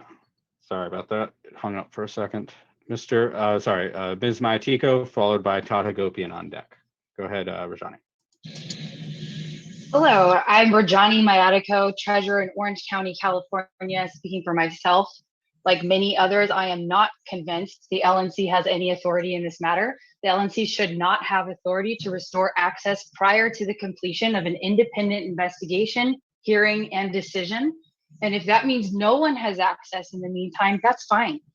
I'm not sure how folks like myself are supposed to effectively advocate or campaign when our organization is publicly plagued by infighting. Some members seem unaware or incapable of professionalism. And finally, I condemn bigotry as irrational and repugnant and challenge each member of the executive committee to publicly do the same. I yield the rest of my time. Thank you, Ms. Mayatako. I've got Todd Hagopian, followed by Keith Knight. Mr. Hagopian, go ahead. Thank you, Mr. Chair. My name is Todd Hagopian. I am treasurer of the Oklahoma Party, member of the Mises and the Radical Caucus. I reject the premise of this meeting as stated to decide which affiliate is the correct affiliate in New Hampshire. There is only one duly elected affiliate. That XCOM has chosen to suspend the chair who performed the coup. If she wants to appeal it to the JC, she is not. And at that point, the LNC can be involved. But tonight, we should be focused on returning the assets to the rightful owners of the New Hampshire Party. I'll yield the rest of my time. Thank you, Mr. Hagopian. I've got Keith Knight next, followed by Adam G. If you could rename yourself with your full name. Mr. Knight, go ahead. Keith Knight from Phoenix, Arizona. In March of 2020, the businesses in Arizona were completely shut down. People were not able to trade freely. In other words, the government was claiming ownership over our bodies and all of our property. The Libertarian Party was silent. It was only the Mises Caucus willing to stand up and unapologetically stand by the principle of self-ownership, voluntary exchange, and free trade. This is a coup. This is criminal. Angela McArdle for chair of the Libertarian Party. Thank you, Mr. Knight. Next, I have Adam G, followed by Max Lemos. Adam G, if you could give your name and your state, go ahead. Hi, Adam Gallick from Lancaster County, Pennsylvania. I just wanted to point out that everybody's that as angry over tweets and messaging from anybody. We live in a free speech world. Anybody can say what they like. If you don't like what they're saying, engage them, talk to them. Any ideas about taking punishment for something that somebody has said like that? You know, I'd say that somebody earlier mentioned we got set back 10 or 20 years. I'd say more like 37 exactly. If we're going to punish people for expressing their beliefs, isn't that thought crime and against everything that we stand for? Thank you. I yield my time. Thank you. Next, I have Max Lemos, followed by Anthony Welty. Mr. Lemos, go ahead. Max Lemos from California. What the situation comes down to is whether Jarvis and by permission Bishop Henchman had authority to instate people in New Hampshire who were not elected. Those who have been agreeing with Bishop Henchman and Jarvis are doing so on the grounds that tweets by the New Hampshire party were not agreeable to you, and that perceived rhetoric is paramount to following bylaws and procedure. The Mises Caucus are libertarians and should never have been treated this way. I yield the rest of my.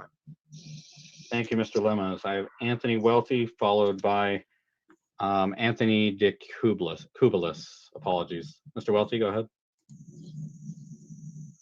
Thank you, Mr. Chair, and the board for getting us together this evening. All the way out in Washington, we are feeling the ripple effects of this.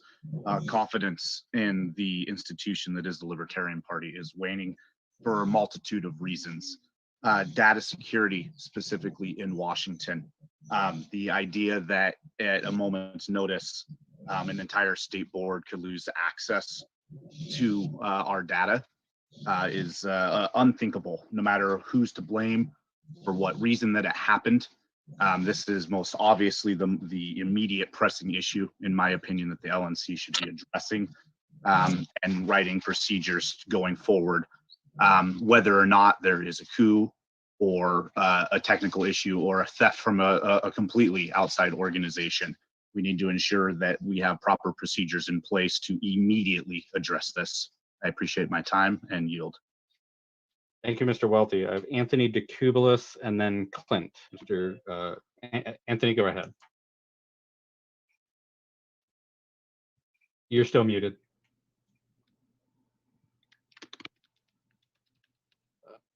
Sorry, we can't hear you. How about now? Yeah, go ahead. All right, thank you. What I have to say is brief. Anthony DeCabellis, formerly New York, currently Texas. And I think the LPNH that exists is the legitimate party. You really can't operate where someone can just leave, create a new party, and then all of a sudden there's two. So it's very simple. I'd like the LNC to recognize a legitimate party and unrecognize the imposter party. So if JVH, you could send her a letter not recognizing her as a party, I think that would be appreciated and set this straight. And that's pretty much all I have to say. Thank you. Next, I have Clint. If you could give your full name and state, followed by Arizona. If you could give your name, and I'm assuming you're in Arizona. So Clint, go ahead. Clint from Oklahoma. If we are so fragile that we can't abide by our own state laws, bylaws, that we can just create our own because the national chair disagrees with the way the state's going, how could we be anything but tyrannical? This is nothing but a power grab, and it needs to be squashed immediately. This is complete corruption from the top. Thank you. Next, I have Arizona, followed by Andy Howington. Arizona. All right, I'd like to make a note. Regardless of who's right or wrong in this situation, regardless of who you side with politically, there have been death threats that I have witnessed, I have documented, and that's coming from one side. And I believe the LPMC and Michael Heiss need to do something to address this and tell their people to chill the fuck out, because somebody's going to get hurt. Thank you. Thank you. I have Andy Howington, followed by Starchild. Andy Howington, go ahead. Hi, this is Andy from Arkansas. I'm sympathetic to your actions and the actions of Chairman Jarvis. If you've got an affiliate that's just taking over and going out of control, it's like, what else can you do? Especially when they're running the Twitter so bad, it's like, how are you even going to have a candidate run? I was like, this is a political party. It's not a social club. It's not a philosophical club. You know, people are talking about tyranny and stuff. This is a party. This isn't the government. I don't mind what y'all did, and I stick by you. Thank you. I have Starchild next, and then we're out of time, and I'll bring that to the committee after that. But Starchild, go ahead.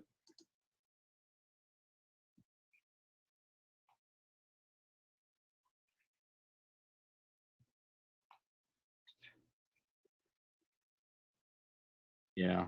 Let's see. I sent an ask to unmute. I don't know. We can't hear you yet, Star Child. Thank There you you. go. Sorry about that. Go ahead. I'm the chair of San Francisco LP, former LNC at-large representative and six-time Libertarian candidate for public office. I'm sympathetic with the concerns of Joetta Jarvis and the people that did this, but I think it's the wrong way to go about it. I agree that the assets should be returned. The elected members of the Libertarian Party of New Hampshire leadership should be respected, and New Hampshire should deal with that if they want to recall those people. In the future, I think what we need is stronger ideological safeguards in place to make sure that people who are elected to party office or represent the LP as candidates, party office holders, delegates, or staff are strongly libertarian. We should be a big tent party, but not in terms of who we elect or allow to represent us publicly. Just like a church might welcome anybody to their church picnic or service on Sunday, but not let just anybody get up on the pulpit. I think we should have a Nolan chart litmus test, something like you have to be an 80 or 90 on the Nolan chart to hold one of these offices. And I would encourage everyone listening to think about adopting safeguards like this at your state level so you don't have this situation arise, because once it arises, obviously it becomes a big, huge mess. Finally, I condemn bigotry as irrational, repugnant, and contrary to the ideals of liberty, and I encourage all Libertarian Party members to do the same, and to formally take that position. Thank you. Thank you, Starchild. That exhausts the time for public comment. The chair will note we have 5, 6, 7, 8, 9, 11 more people on it, and it's up to the committee whether we want to end now. Well, we're going to end now unless the committee decides otherwise. To go I move to extend for 15 minutes to allow the 11 people who are presently in line and no further to speak. Ms. Harlos makes that motion. Is there a second? Seconded. And seconded by, sorry, Mr. Phillips. John Phillips. Is there objection from the committee? I actually have a question. Have any of the people waiting have already spoken? No, these are all. Yes, one of them has. Which one? I'm being told that Mr. Reinhardt has. No, he hasn't. Okay, then I stand corrected. Okay. So any objection? Without objection. Mr. Lovell, sorry, next I have Jacob Lovell followed by Dave Benner. Jacob Lovell, go ahead. Thanks, Jacob Lovell, Alabama Wiregrass region, Libertarian my whole life. I've had a lot of run-ins with the Meacocks. I'm a fan of the Mises Institute, but I don't really like the Meacocks too much. But I think the way that the party was taken over in New Hampshire is totally off base. That's totally wrong. This needs to be handed back over to the people that are running it there, not this takeover. That needs to be done away with at the national level. Yield back the remainder of my time. Thank you, Mr. Lovell. I have Dave Benner followed by Joe Garcia. Mr. Benner, go ahead. Yes, thank you, Mr. Chair. So Dave Benner, Libertarian Party of Tennessee Communications Committee Director. I'm also on the Judicial Committee. I typically mind my own business when it comes to my opinions on what transpires in other LP state parties. But what happened in New Hampshire as of late is a literal coup. In fact, it's a bold-faced usurpation that would make Julius Caesar blush. There is only one recognized affiliate within that state, the same one that the LNC has recognized for decades. That has never changed, and that will never change so long as the LNC does not vote by a 3/4 majority that there is a different affiliate. So I'd like to ask all the LNC members and this committee to make them whole. That's the biggest pressing question. I would also ask them to be Catos and Ciceros rather than Octavians and Mark Anthonys. Thank you. Thank you, Mr. Benner. I have Joe Garcia followed by Chase Crum. Mr. Garcia, go ahead. Thank you, Mr. Chair. Joseph Garcia, Chair of the Libertarian Party of North Carolina. I agree that some of the messaging that's come out of New Hampshire wasn't particularly good outreach at times, and not something that I would want to go out from the LPNC's social media channels. But you know what else isn't good? Violating the rights and the will of the voting members of the LP New Hampshire, the people who showed up at the New Hampshire convention, and the decision made by our national chair to side with the rogue state chair there in this situation has disenfranchised the members of New Hampshire. As chair of the LPNC, my main concern is for the Libertarians of North Carolina.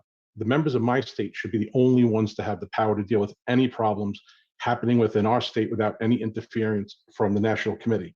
New Hampshire libertarians should have been the ones to deal with their own problems in their own state. The actions of our national chair has given me pause in entering into any joint programs with the National Party, and that includes Civi CRM and the Joint Membership Program. Thank you. Thank you, Mr. Garcia. I have Chase Crum followed by James Daniels. Mr. Crum, go ahead. My name is Chase Crum. I'm the chair for Tulsa, Oklahoma, and as a point of transparency, a member of the Meat Caucus. I think there's a distinction between what has happened and how it happened. You can debate and investigate how it happened until you're blue in the face, as far as I'm concerned. What happened is abundantly obvious. A duly elected body was removed from their office. And I believe that anybody with any true faith in democracy at all would agree that they should be reinstated until due process has been afforded them. And then you can go back to whatever it is you'd like to do and make up whatever chair and bylaws you have to go with it. But until they're reinstated, everything else we're doing is pointless. It's an assault on democracy, no matter which caucus you're in, no matter what your beliefs are, whether you're libertarian, Republican, Democrat, or foreign, it doesn't matter. It's an assault on democracy. For an elected body, and it should be reinstated and then move forward. Thank you. Thank you, Mr. Crum. Next, I have James Daniels followed by Stephen Nass. Mr. Daniels, go ahead. Thank you, Mr. Chair. My name is James Daniels. I am a region rep in Florida. First, I'd like to applaud Karen Ann for the quick investigation that she did on this issue. It was very unbiased, and she got great information from both sides. I believe that would be either hidden or not produced if she would not have acted so quickly. I would also like to say that the state is autonomous because of the delegates that voted in that executive committee, and the national chair has no right to step in and overturn the votes of all the delegates in New Hampshire. And you should know that and probably excuse yourself from the national chair position. Thank you. Thank you, Mr. Daniels. Next, I have Stephen Nass followed by Adam Reinhart. Mr. Nass, go ahead. Hello, Stephen Nass, LPNH Executive Committee. I'll keep it real brief here. Joe, you and Gilletta and the 13 insurrectionists caused this problem. I think it's very damning that you haven't solved it yet, and that there doesn't appear to be a presence of those 13 people in this video here today. We really need this problem fixed very quickly, because we are a very active affiliate and we have stuff we need to do. I want to finish up my time here by saying thank you to the rest of my executive committee here and our other committees for continuing our work despite all these challenges we faced. And thank you to our membership for sticking by us through all this.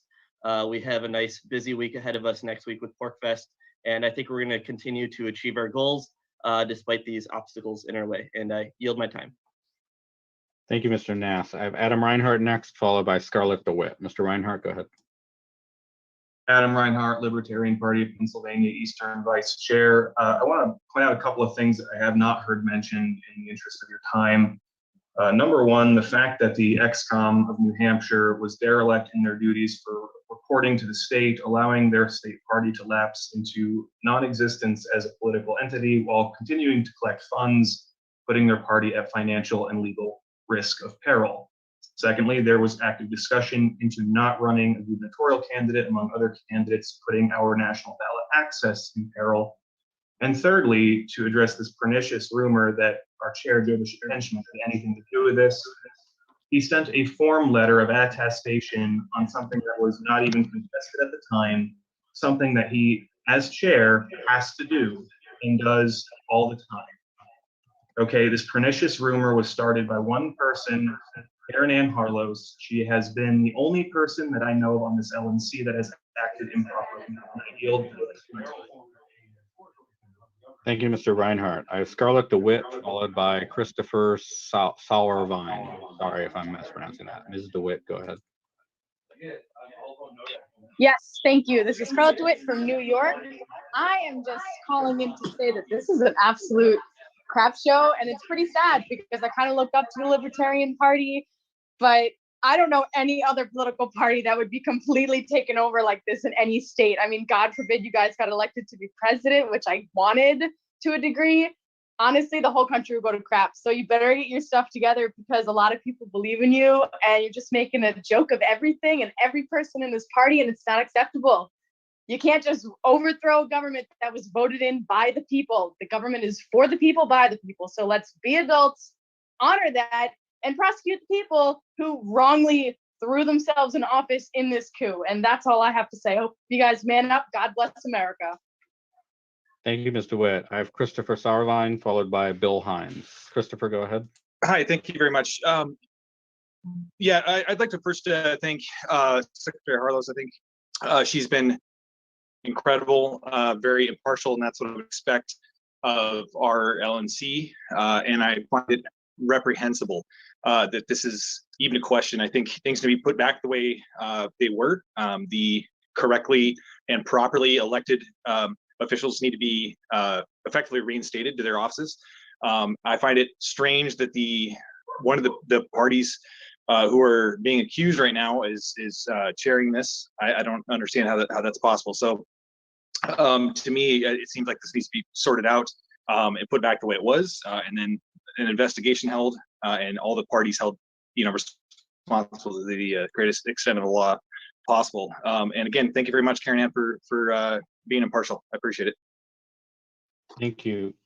How do you pronounce your last name, just so I know how to do it next time? Sauerwein. Thank you, Mr. Sauerwein. Next, I have Bill Hines, and then Tyler Spear, and that will be it. Bill Hines, go ahead. Hello, Bill Hines, the current chair of the Libertarian Party of Delaware. And I'm really appalled that a travesty like this could happen. And I feel like the actions in New Hampshire are disenfranchising all libertarians in New Hampshire because they're put in a position where they have to pick who to follow. The rightfully elected folks should resume their positions in that state, and it should be up to the people of the state to change that if they don't like it. And that's really all I have to say. Thank you, Mr. Hines. I have Tyler Spear, and that's it. Mr. Spear, go ahead.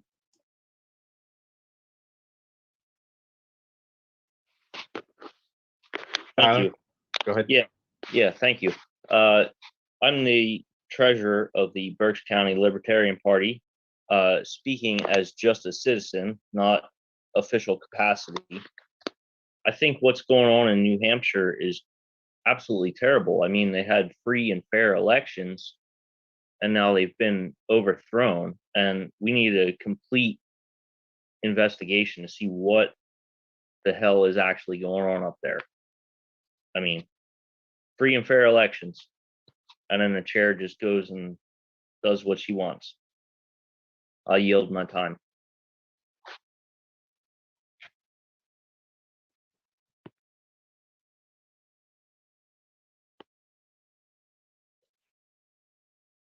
Sorry, my computer hung for a second there. Thank you, Mr. Spear. That concludes public comment. Thank you by my count to the 64 individuals who spoke. And now we're back to business. I do have Mr. Hall, who, if the committee would indulge, wants to speak. Mr. Hall, are you available? Yes, sir. All right. Floor is yours. Thank you, Mr. Chairman. I'm not sure who just answered before me, but yes, I'm here, and here at the request of the chair who called me a few hours before this meeting. I have not spoken with anyone on the LNC or as a matter of fact, in the entire party about this matter until now, although I have been following the business list and trying to piece together the pieces as best I can. Obviously, this is a very contentious issue with strong opinions on all sides, and that's understandable. I'm not here tonight to offer any legal conclusions or any legal advice, really, other than to suggest that I've often thought that the LNC business list is not the best forum for conducting all types of business. Objection, Mr. Chair. Hang on. My computer's hanging. If you can hear me, my computer, hang on a minute there. Ms. Harlos, please state your objection. My objection is that LNC legal counsel is retained to give us legal advice. He's not here to give us his opinion on our policy manual practices with the LNC list or transparency. I'm here to hear his legal opinion, and he said he doesn't have a legal opinion to give us. Mr. Hall, are you giving us legal advice or your personal? I withdraw the comment about the business list, but I will give my legal counsel with respect to the matter as I've thus far had an opportunity to review it. And that is that although I'm not prepared here tonight to offer any legal conclusions, I do think that what is in the best interest of the party is to establish a deliberative process that is transparent and that creates a public record that all parties to this dispute and all onlookers can refer to when evaluating the course of action that the LNC does or does not take with respect to this matter. So I think, like a lot of commenters tonight, I think that it does make sense for the LNC to establish some sort of independent committee or tribunal for the purpose of doing essentially fact finding and to identify the relevant facts and to identify those that are undisputed insofar as that is possible, and to identify facts that are disputed, which seems more than likely that there are many facts that will remain disputed throughout this matter. And then to identify the various issues that need to be resolved. And then finally, the potential avenues for resolution, the alternative actions that the LNC might take, and the committee or whatever tribunal might be constituted could perhaps give recommendations either with respect to the best course of action, or at least with respect to the pros and cons of each proposed course of action.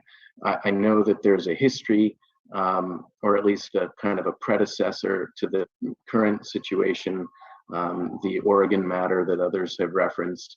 And my concern as counsel to the party is that there be some procedure, some process in place that will serve the party not only in this instance, but will establish a process for the party in the future to follow, one that the members of the LNC can rely on, and one that all members of the party and the general public generally can look to evaluate for their own benefit and come to their own conclusions as to the merit of the LNC's final course of action. But I think that that's my takeaway from tonight, is that it's very difficult to have an effective deliberative process when it's essentially being done over email and then culminating with a meeting with 500 some members done online. So that would be my recommendation for the immediate next step in this process. Thank you, Mr. Hall. Does any member of the executive committee have any questions for Mr. Hall? Ms. Harlow? Yes. Go ahead. Mr. Hall, would you not concede that we are primarily governed by our bylaws and that our bylaws do have specific procedures in place for disaffiliating an affiliate and further rights to appeal to the Judicial Committee? Mr. Hall? I believe so, Ms. Harlow. I'd have to review the bylaws, which is one thing I'd like to do before I draw any legal conclusions about this particular matter. Yeah, I'd appreciate that. And I would really welcome hearing from you after your review of the bylaws. Thank you, Ms. Harlow. Mr. Phillips?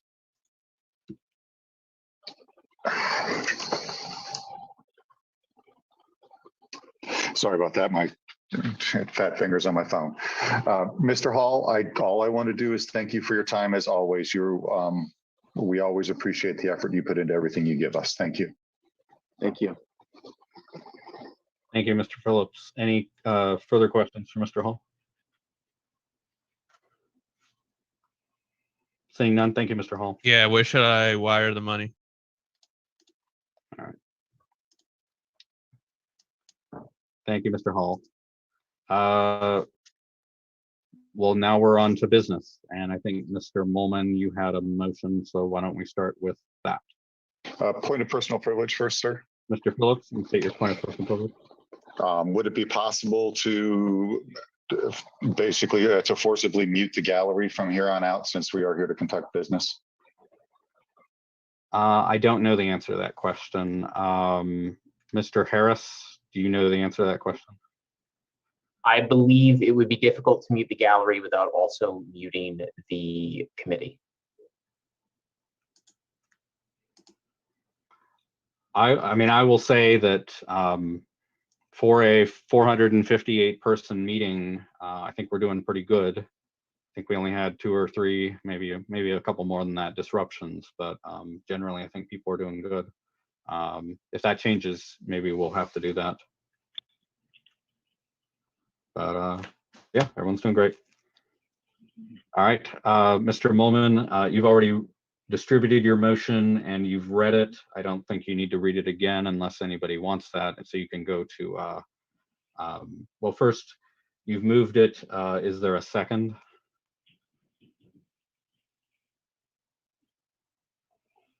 I would second it, sir, but I will also move to divide. Okay, well, why don't we get to that next, but it has been seconded. I'm going to deem there to be objection so we can move into debate. Mr. Molman, if you want to speak to your motion. Okay. All right. And I realize that nobody is 100% satisfied with this answer, this motion. But my goal is to take a step forward and get us out of the gerbil wheel that we've been in for the past 3 or 4 days. That's my only goal in this motion. I guess my main concern at this point, Mr. Chair, and I actually would like to get a ruling on this. At least one LNC member has objected, not a member of this committee, but an LNC member, saying that this motion may overstep the bounds and authority of this committee. And I would like to hear if we do have the authority to take such action. I'd have to know more about the nature of the objection. I believe if I understand correctly, Just procedurally, you're raising a point of order on your own motion right now? Yes, I am. Okay. Because I want to make sure we do this right, Mr. Chair. I do not want to, I don't want to break it worse than it is. You can't raise a point of order on your own motion. That's like speaking against your own motion. You could raise a point of parliamentary inquiry to the chair. That would be perfectly appropriate. Okay, and that's fine. Because I think once I made the motion, it's seconded. It's not really my motion anymore either. But the point being that I'd just like to get a ruling from the chair. Do we have the It's not authority? a ruling when you ask a point of All order. right, Ms. Harlow, To make sure everyone knows. let's just hear what he says and we'll figure out what I just want to make sure we're allowed to do this. I believe that the concern is that the LNC member in question says that we have a meeting called for 2 or 3 days from now, and that this business should be shifted to the full body of the LNC.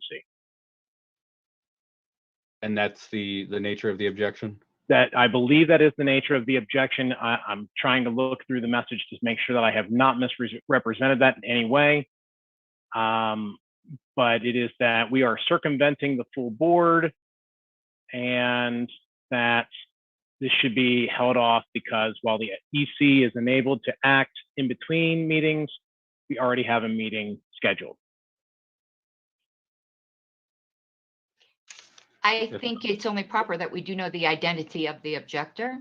Members of the gallery are asking, and I believe for transparency purposes, they have a right to know that. If the body will be at ease, I will review the bylaws to try to give an answer to this question. Is there somewhere we can find the motion? I will put the motion in chat for the It gallery. only will suspend if the gallery will please remain muted unless recognized. And if you want to be recognized, raise your hand and it'll be up to the chair whether to be recognized. The motion is on the LNC business list, and I think it's been posted in chat at some point. Mr. Chair, I just posted it into chat. Thank you, Madam Secretary.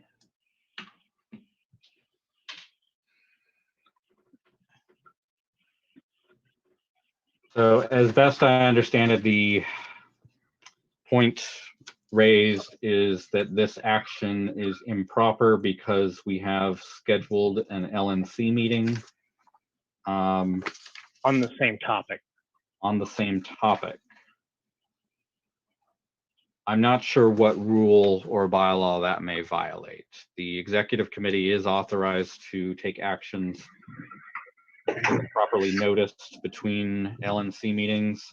It's certainly within the discretion of the executive committee to take actions or not take actions, you know, wanting to defer it to the full committee. But I don't know if that's a requirement that would make me have to rule this out of order. So if anybody has any further information they'd like to add to that. I do, Mr. Chair. Okay. And I do as well. All right. So I've got Ms. Harlos, Mr. Phillips, Mr. Wendt, Mr. Longstreth. Ms. Harlos? The full LNC always has the ability at the upcoming meeting to override the executive committee. That is the fail safe. So I do believe you are absolutely correct that this is an order, and then the full LNC would have the ability to override, which is its complete right. Mr. Phillips? It gets into the reason that I was going to ask to move to divide, because then I was going to ask to move to amend. But I believe the objection is related to particularly the language referring to affirming the affiliation of the and the objection being that that is for actions on affiliation are the responsibility of the entire LNC, not just the executive committee. So my intent was to move to divide and then move to strike that particular language, not to change anything other substantially, but just to make it that we were going to restore the property. In that case, all right. Let me hear from the other speakers. Thank you for that information. That's helpful information. And then I'll make a ruling on that. Mr. Wendt, and then Mr. Longstreth. On order, Mr. Longstreth should go before me. Mr. Longstreth. Mr. Phillips shared what my thoughts were in a probably a slightly more concise manner than I would have. So I'll just defer to him. All right, Mr. Wendt. I appreciate the indulgence, Mr. Chair, of the body. What I would say is that the actions of the executive committee, being a subcommittee of the LNC, will color whether or not we need to have the meeting on Friday and Saturday. And really, I would implore this body to do what you think is necessary. Thank you, Mr. Wendt. Mr. Molman, this is your motion, so I'm going to ask you. And that was new information, Mr. Chair, and I had new information then in response. Oh, okay. Ms. Harlos, go ahead. they are incorrect. The LNC has authority over the initial affiliation and disaffiliation. If the LNC had to weigh on reaffirming affiliation, it should have had to vote on your letter, which reaffirmed affiliation, which I don't think is your position. Thank you, Ms. Harless. Mr. Molman, this is your motion. I understand this was crafted deliberately, so you may not be able to or feel able to answer this question, but is your intent to invoke Article 5 of the bylaws to affiliate a group, or is this in the nature of a resolution stating a position? It was in the nature of a resolution for sure. We do not have the authority to affiliate. That is clear. Okay. Given that Mr. Phillips intends to divide the question, I'm going to reserve judgment on whether, because I don't want to throw the whole motion out because of one clause, which I'm not even sure whether I would throw it out. So let me reserve judgment until we hear from Mr. Phillips on dividing, and the committee decides that, and then we can come back to it. How's that sound? Thank you, Mr. Chair. All right. Mr. Molman, did you have anything further? No, I'm open to amendments and better answers. This is what I was able to put together. Thank you. All right. Thank you, Mr. Molman. Mr. Phillips? First of all, let me apologize to Mr. Molman. He actually approached me about this earlier, and at first glance, I thought it was okay, and then I just got busy and just didn't have a chance to really get back to him today. I would like to divide the motion to affirm and restore property from the portion of establishing the investigative body. Mr. Phillips moves to divide. Is there a second? Second. Seconded by Ms. Harless. Is there objection? Going once, going twice? I'm going to object only because I feel like if we get point of order. Hang on. Sorry. Yep. All right. There is objection. There's We'll a point proceed of to order debate. as well. Ms. Harless No. raises a point of order. Ms. Harless, if you wait till I recognize you. I didn't know if you heard me. Thank you, Mr. Chair. All right. Ms. Harless raises a point of order. Go ahead, state your point of order. According to Roberts, on the request of just one member, a question which contains two independent questions can be divided upon the request of one member. It does not even require a second. That No is debate. true, It but is when a Mr. zero. Phillips made his statement, when he spoke, he said he moved to divide, and so I'm treating it as a motion. Yeah, but it's his right to divide it. Like, it's not a motion, it's a member right. He moves to divide and it's automatically granted. Thank you, Ms. Harless. I'm going to treat the point of order as not well taken. And I appeal the ruling of the chair. all right, Ms. Harless moves to overrule the chair on the nature of Mr. Phillips's motion to divide. Ms. Harless, because you are seeking to overrule the chair, you can go ahead and speak to why.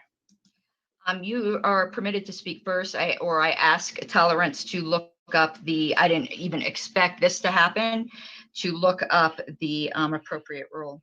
Okay. Under Roberts, it is true that you can do unilateral division. It is also true that you can submit it as a motion for the consideration of the body, just as you can submit anything else for consideration of the body. Well, Mr. Phillips chose not to do unilateral division because sometimes that's mean to do. Instead, he's leaving it to the discretion of the body, which is in his rights to do, and forcing this to happen without debate is harmful to the collegiality and our ability to get business done, because we're debating this now instead of something important. So I'd ask the committee to sustain my ruling. and thank you. When a motion relating to, so we're talking, unfortunately, the language has not changed. My luggage contains the 12th edition. But on this, I happen to know that the language has not changed since section 27. When a motion relating to a single subject containing several parts, each of which is capable of standing, is a complete question. No, actually, I had the wrong thing. pardon me, I started quoting from the wrong place. There are certain motions which must be divided on the demand of a single member, in which case a formal motion to divide is not used. So in one sense, you are technically correct that he did a motion to divide, but all that's going to happen, and I would hope we would save time here, is immediately after this, if it's voted down, I'm going to exercise my member right to not do it as a motion to divide, and my right will have to be upheld. So I would suggest we just save time here, realizing I'm going to do that, and just divide it. Thank you, Ms. Harless. I've already spoken on this. Is there anyone else who wishes to speak on the motion to overrule the chair? Mr. Chair. Mr. Phillips. I just would like to say that my motion was as you intended, as you spoke, was to allow the body to deliberate because for the exact reasons you stated. Thank you. All right, thank you, Mr. Phillips. So the question is whether the chair's ruling should be overturned. A yes vote is to sustain the ruling and permit the motion as Mr. Phillips stated it. A no is to overrule and convert Mr. Phillips' motion into a unilateral division. There's just a few of us, so why don't we'll just do it quickly. Mr. Chair, I point of inquiry. I apologize. Point of inquiry. Parliamentary. Can you restate the yes and the no again? Because that was a little bit complicated. I apologize. Sure. Mr. Phillips has moved to divide. Ms. Harless objected, saying that it must be converted into a unilateral division. I ruled that both of those exist in Roberts, and Mr. Phillips chose to make it a motion. Ms. Harless ruled to overrule that objection. And here we are. So a yes would say Mr. Phillips is in order to move to divide. A no would say that Mr. Phillips is not in order and it needs to be unilateral. Mr. Chair? Ms. Harless, do you have With the indulgence of the body, I'll withdraw my appeal because I'm going to end up getting my way no matter what. So I want to save time. I'll right withdraw now you're my not appeal. saving time. Right now we're spending more time. I withdraw my appeal if the body permits. It is Okay. possession of the body. We're at a vote. Mr. Molman, did that answer your question? I believe so, yes. All right. So we will do a call. Mr. Molman. Yes. Mr. Hagan. Yes. Ms. Harless. No. Ms. Epke. Ms. Epke, you're muted. You're doing thumbs up. I'm going to count that as yes. Mr. Longstreth. Yes. I'm sorry, I missed Mr. Phillips. Mr. Phillips. I abstain. Abstains. And the chair will vote aye. The chair's ruling is sustained. All right, where were we at? Mr. Phillips, you were on your motion to divide. And I think that's where we're at. Is that correct? All right. Mr. Phillips, do you want to speak to your motion to divide? My motion to divide is simple. That the two are separate issues, and I believe that if we keep the meeting, if we keep it as one unit, it conflicts the issues and causes us to maybe vote one down when we would vote for that up, or vice versa, and creates a conflict that is unnecessary, and that two motions would be more appropriate.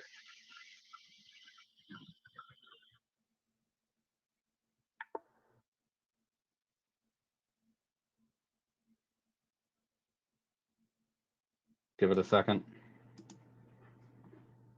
Sorry about that. My computer hung there. Can you guys hear me okay? Yes. Okay. Sorry about that. Ms. Harless, you're next. I agree with Mr. Phillips. I have spoken with the aggrieved parties in New Hampshire, and if this is kept intact, I will be voting it down with a certain instruction from them to communicate a message to the LNC, which is not something I particularly want to say. All right. Any other members wishing to speak on the motion to divide? Mr. Chair. Mr. Mullen, go ahead. I recognize that each, we'll call it a side, on this debate is going to find something objectionable with this motion. in the end, the status of the LPNH is the topic at hand. One about getting the committee to their tools back. One about having them or asking the LNC to form an cannot speak anymore. But one about having a committee formed to investigate the situation. That's why I put them together. I realize that no one's going to be happy with the full thing. But I feel like unless we address both things, we're going to be stuck in some sort of loop where one side is super angry forever and one side, you know, I don't want to pick sides in this. I just want to fix the problems. So that's why I put them together. But I understand if the board wants to split them. Is there further debate? Seeing none, the question's automatically called on the motion to divide. And I'll call a roll. Mr. Bowman. Chair, typically the secretary does that. All right, are you able to? Yes, I am, Mr. Okay. Chair. Go ahead, Secretary will call the roll. I will vote yes. Mr. Hagan? Yes. Skip Mr. Molman, sorry. I'm kind of not going in alphabetical order because I have it, if that's with the indulgence of the executive committee, Mr. Molman. All right, go ahead. I'm going to abstain. Mr. Longstreth? Yes. Ms. Epke? Yes. Mr. Phillips? Yes. Mr. Chair, the vote is 5 yes, 1 abstention. I vote yes.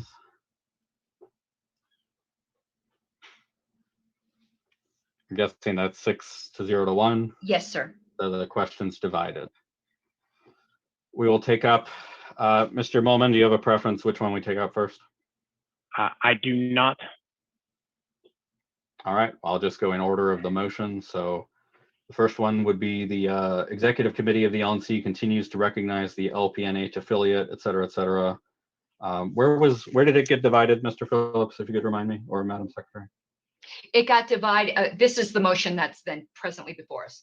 The executive committee of the LNC continues to recognize the LPNH affiliate that held a convention in March of 2021 and directs the turnover of access to the LPNH joint assets in the possession of the LNC to that committee, unless until such time as the full LNC takes action to disaffiliate that committee in accordance with our bylaws.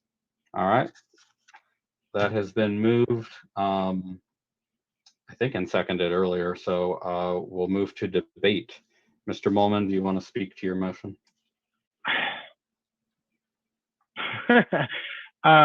Sure. The first half, I believe, based upon my reading of the bylaws of the LPNH affiliate, based upon the bylaws of the national party, that we do not have the ability to separate the body that met in convention with the assets that national provides. Our policy manual requires that we offer the same services to any affiliate party that has been recognized by the party. And while certainly there is a question of who should be the affiliate, affiliation doesn't follow an individual. Affiliation follows the body. It follows the bylaws and the convention body that created the set of bylaws, and the entire executive committee that was elected under those bylaws in convention. I understand that there's an argument about constructive disaffiliation. I do not believe that the bylaws permit that. I do not believe that Roberts permits that. And so while certainly I'm not a big fan of the way the LPNH Twitter has been run. It's not my call to make. What is our call to make is whether or not one group is an affiliate. And I do not see that the LNC has taken affirmative action to revoke that organization with that bylaws and that board to revoke their affiliate status. Thank you. Thank you, Mr. Molman. Further debate? Yes. Without, okay. I have Harlos, I have Phillips, and then without objection, Mr. Nikela. Harlos, go ahead. Okay, without repeating what was already said, I will supplement it. We have not disaffiliated anybody. Therefore, the affiliate that existed 2 weeks ago is the same affiliate that exists today. They have removed Ms. Jarvis as the chair of that affiliate per their bylaws procedure, and have a new interim chair, and control needs to be given to that interim chair. In some sense, people are right that we cannot interfere in their internal issues. And that is exactly what we are doing by withholding their assets. We have zero right to do that until we institute, if we wish to, disaffiliation procedures. This all came up in Oregon. If we are allegedly so aggrieved by the behavior, be it Twitter, be it whatever it might be, of an affiliate, we only have one option, the nuclear option, disaffiliation. And there is zero question who's the legitimate affiliate. I completely object to that comment by my colleague. And in fact, if there was a question, which there's not, it wouldn't be between two competing affiliates. It would be between the affiliate that existed 2 weeks ago or nobody, because there's no such thing as transfer of affiliation status. These are brand new bylaws which have not been submitted to the secretary. This is a brand new association that's never filled out a petition for affiliation. They've just disenfranchised all of the national members, if they were the affiliate, by requiring a membership oath that none of our national members who pay money to this party have signed. There is zero question. The affiliate that existed at the time of the March convention is still the affiliate until the full LNC with a 3/4 vote decides otherwise. Letters from anybody on this body to the construment of otherwise, whether that construment is right or wrong, otherwise has absolutely no bearing. We are stealing their property until we give it back. And I demand that we give them their property back. And if we want to disaffiliate them, make the motion and have your name put down on that vote. For what it's worth, I will vote no on any motion to disaffiliate. Thank you, Ms. Harlow. Mr. Phillips, and then without objection, Mr. Nikela and Mr. Nana. Mr. Phillips, go ahead. Originally, I think I made it well known that my original intent was to, if you'll excuse the expression, say screw them both, and remove access to both parties, you guys sort it out and come back to us when you did. That was my original intent. I did some research. I talked to a lot of people, like most of us, since this has happened. I have been up till the wee hours of the morning working on this process. While emotionally, I still feel that way, logically and by the bylaws and all the rules of procedure and everything that I can come up with, Ms. Harlos is correct and Mr. Molman is correct, that we have not disaffiliated them, and for us to remove things from their possession without that process first is absolutely incorrect. And so despite my emotional urging to go one way, I am going to follow the process and support this. Thank you, Mr. Phillips. Without objection, Mr. Nikela, then Mr. Nana, then Mr. Hagan. Mr. Nikela? Mr. Chair, this past weekend I was at the Libertarian Party of Florida State Convention. There was a few other members of the LNC there, and while I should have been with my people at convention doing convention things, unfortunately this took precedent, and I spent the time interviewing both the original entity folks from the Libertarian Party of New Hampshire, as well as Ms. Jarvis of the new entity, so to speak. From a few things that I've found from that original looking into the issues, the constructively resigned members were not resigned or removed via any kind of parliamentary procedure. That includes the EC as well as the Judicial Committee, bylaws and rules committees. There's many reasons to believe that the original entity is still original, as nothing was done per the rules to make them not so. However, the new entities, so to speak, did go on with the Secretary of State and their state and did file as new entities. There's some problems we'll address later. speaking with the old entity, they did lose access to their website, their social media, their data, and other assets what the LMC holds access to. They do have access to their bank account. They lost access to some assets in their dry storage to the new entity. So there's this tug of war between the old and new that we now need to address because the LNC got involved. So, you know, I've spoken to other state chairs. They're very concerned about what kind of precedent this sends as an LNC. We have members, we have affiliates, including my affiliate, that are worried about, do we have redundancy? Do we have backups? Who owns the domain name to the LPF? Because now, after building up this trust, there's concern over what the LNC has the power to actually take from these affiliates without notice. This is obviously an issue. We need to address this. We need to get recognize, get this affiliate's assets back to the original entity. And speaking with Ms. Jarvis, I did ask her the question, how come the original entity has the bank account? However, the new entity has both the assets in the dry storage and the other things. While she said for the bank account, it's given to them by the members. Okay, well, so is the data. The data was given to the old entity by the members. So it's obvious to me that even the new entity recognizes that the old entity has some assets, but we're ignoring some of the others. So bottom line here is we need to get everything either back to the old entity tonight or hold it in the interim, because we cannot allow this new entity, which has not been given authority by the LNC to exist, to have any of the assets that we hold in our possession. So that's my recommendation, and thank you for your time. Thank you, Mr. Nikela. I have Mr. Nana without objection, and then Mr. Hagan. Mr. Nana, go ahead. Thank you very much.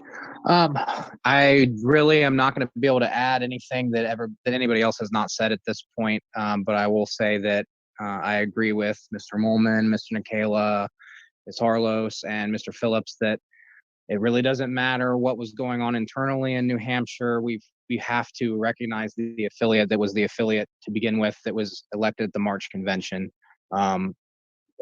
Whether or not the chair intended for the letter that was used the way that it was used to be used that way, it did get used that way, which is why we are where we are, in my opinion. So, you know, and now we have to resolve this problem. I don't think that we have the option of doing nothing at this point, unfortunately. Thank you very much. Thank you, Mr. Nana. Mr. Hagan? Yeah, we've heard a lot from a lot of the public this evening about, there's still some question in a lot of people's mind about which entity is affiliated entity, or if there is I guess most of them say there is affiliated entity, but which one it is. Main thing we're talking about here is the CRM, which has basically their members' private information. And I got this question. We also got a LNC meeting coming up in 3 days. Possibility, depending on what happens with the next motion, of investigation to look into which entity is affiliated entity.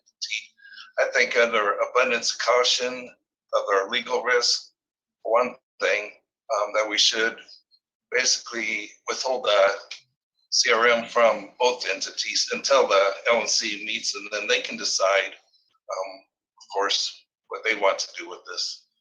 It's only 3 days away. Thank you, Mr. Hagan. Is there further debate? Ms. Zebke? Thank you, Mr. Chair. I see both sides of this. I tend to agree with Mr. Hagan on it. I am concerned about the data, and while there is certainly dispute over which side is the legitimate holder of the data, given especially some of the comments in the comment section tonight, the vitriol, I would be really concerned with just opening up the data until we have it confirmed by the LNC as a whole, who we're recognizing, because if we give that data away, we no longer have control of it necessarily. So. Thank you, Ms. Zebke. I have Mr. Longstreth, and then again, second round for Ms. Harlos and Mr. Phillips. Mr. Longstreth, go ahead. So, like many of us, I have been very, very carefully weighing options, talking to people, getting very, very little sleep, and going through this process and trying to figure out the best course of action that this executive committee could possibly take. In my opinion, this meeting should not have happened. It should have been sent to the LNC. That is not how that played out. I understand that. I'm not going to fight that. It is what it is. We're here now. The question is it better for us to give the data to a new entity and keep it with the old entity, share that data between the two, or revoke completely? Those are our 4 options. From a standpoint of the national party, we have recognized an affiliate in New Hampshire. That affiliate, from my understanding, and mind you, the LNC has done no investigation. So any votes on this case right now, having done no formal investigation, just light casual interviews, as was put out to the by the secretary when she conducted them. There has been no investigation. But from my understanding and what I have observed, we have a state chair that was able to affirm that she was the state chair. She then decided that she was going to essentially create a new organization with new bylaws, new rules, and a new pledge to join. I think New Hampshire needs to figure out their situation, and New Hampshire needs to figure out what's going on. I do not think that this body or the LNC should interfere in any serious way. All of that said, right now, the LNC recognizes the New Hampshire affiliate that has been in existence for nearly 50 years. Mr. Phillips has probably the strongest point when he says to separate emotion and logic. In this case, logically, we have always recognized one party. That chair essentially left that party, and it would be different if that chair had continued on with the same bylaws. Then there would be a totally different conflict. But this is a new set of bylaws, which means it is a new organization. And as such, I do urge, and I don't urge, I will, however, be voting in favor of this. Thank you, Mr. Longsmith. I have Ms. Harlos and then Mr. Phillips. Ms. Harlos? Okay, I'm not going to pretend to decouple emotion from this, because I find theft of property very emotional. I find what we are doing here, because the fact is that other affiliates could be next, including my own affiliate, to be a very emotional topic. And human beings are not Vulcans. We have emotions. There is zero question about who the legitimate affiliate is at this time. All the member comments in the world do not change the fact that the entity that we affiliated with is the entity that was at the March convention. I am appalled at the flagrant violation of our bylaws that is being done in this body. Appalled. There is a legitimate affiliate. Give them back their data. If you want to disaffiliate them, have the guts to make the motion. You have the right to do that. Give them back their data now. Thank you. Thank you, Ms. Harlos. I have Mr. Phillips and Mr. Longsmith. I don't know if that was up from earlier, but your hand's up. Mr. Phillips? I just wanted to address Mr. Hagan's point about 3 days.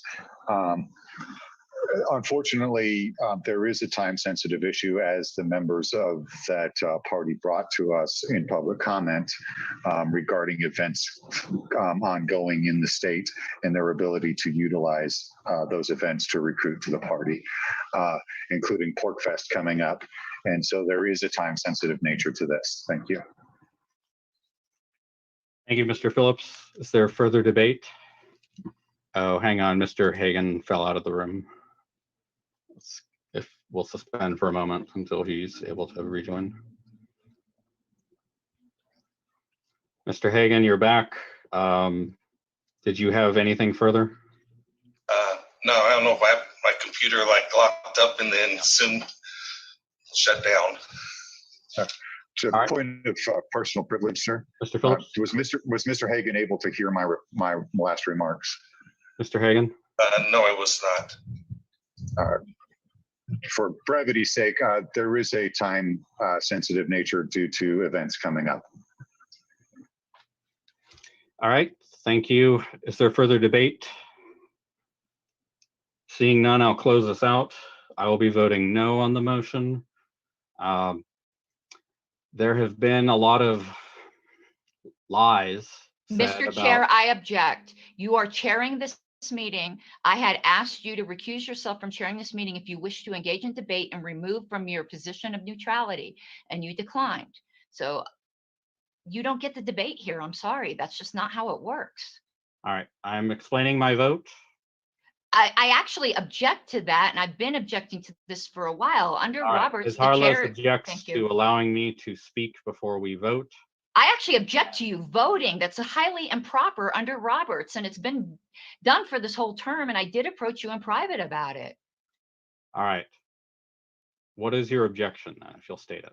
If you want to give me a moment to find the citation in Roberts that says the chair, in order to maintain their position of neutrality, should only vote to break or cause a tie. You don't vote. That's just not what, the chairs aren't supposed to vote. This is Roberts 101. Roberts advises that. It but advises it, yes. it's- all right. If you'll suspend. Roberts advises that for certain groups, but does not require that. Our bylaws state that I am a full member of the committee and a full member of the executive committee and am able to vote. And our bylaws trump Roberts. And so Mr. I rule Chair. the objection not well taken. If I will tell you that even Roberts says you can choose to ignore that. And I can tell you what the authors of Roberts have said in a forum when I asked about Any this member question. of the committee can choose not to vote. That is true. But you are arguing that I am not able to vote. No, I argued it is improprietous for you, not that you do not have the right to. You do. You have the right to act improperly. All right. So I've ruled your objection not well taken. Do you want to move to overrule the chair? No, I don't. You have the right to behave improperly. All right. Ms. Harlow? Mr. Chair, I would ask, as a point of personal privilege, that we do that you would remind all those attending, even though you are involved in this case, and maybe I should direct this to the vice chair, that decorum in this situation is necessary. That prescribing a motive of saying that you are acting improperly by voicing an opinion or voting is not the secretary's role. And if she has an objection, there is an avenue to do that by raising a point of order or ruling or motioning to overrule your ruling. We are starting to dangerously come close to that decorum line that I'm uncomfortable with. Thank you, Mr. Longstreth. Article 7 of our bylaws state that I'm a member of the National Committee and that all members of the National Committee are able to vote.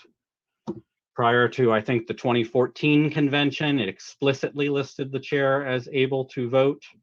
And that was proposed to be deleted as redundant. And in debate at that convention, it stated, of course, the chair as a member of the committee is able to vote. No one's ever going to argue that the chair is not able to vote. So let's take out this redundant language.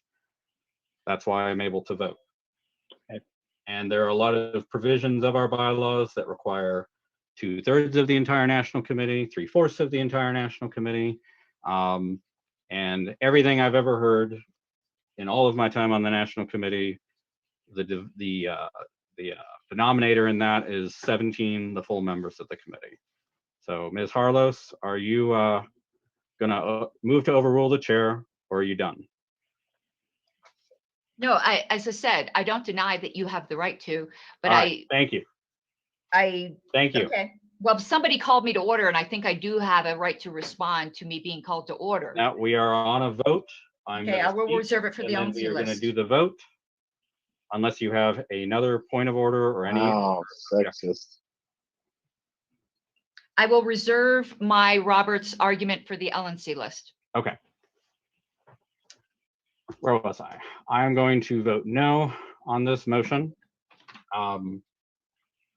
here's what's going on. So there have been a lot of lies circulated about what I did and when I did it, which is unfortunate.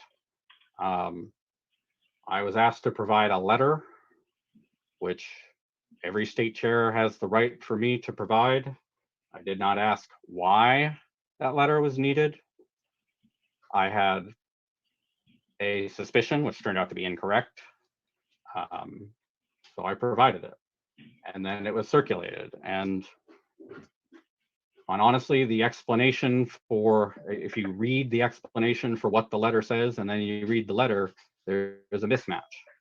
And that has been the basis for a whole bunch of accusations about me, which is very unfortunate. And I find it very shameful at the people who have spread those accusations. So on the question in front of us, there is a reality now that we have two groups of people in New Hampshire claiming to be the New Hampshire Libertarian Party.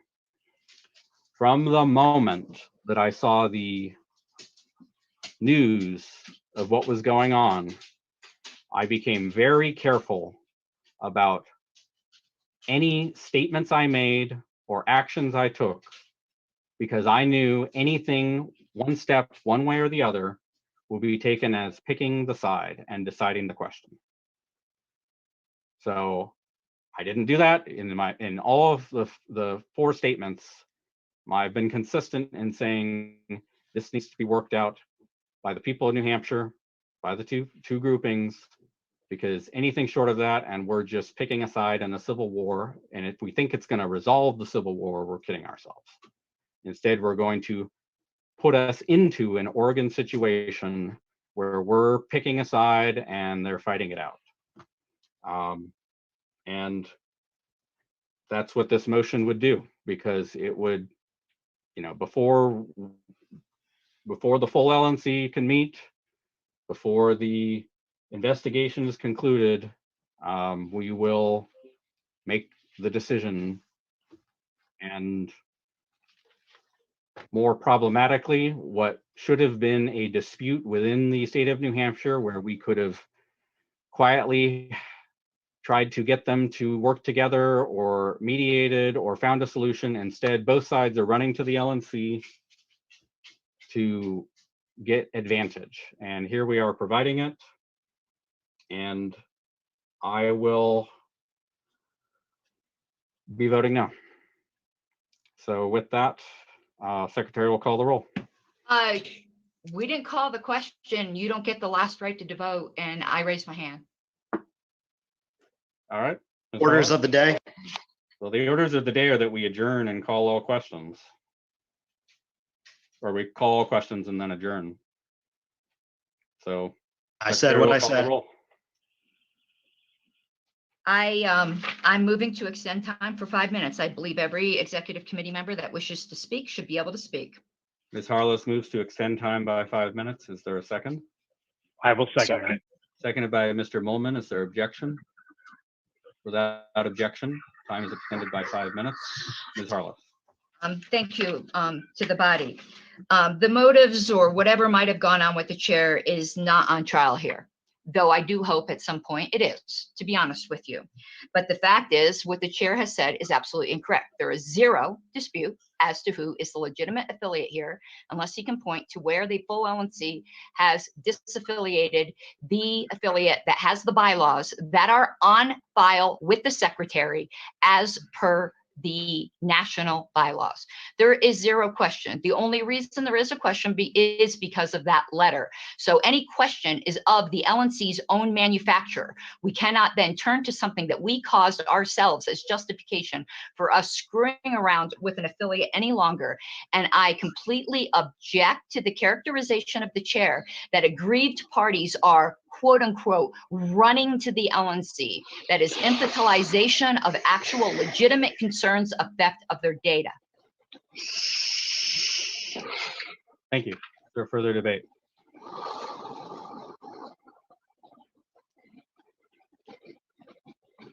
Well, I'll just add to that both sides in the Oregon dispute pointed to bylaws infractions, and We had that debate then.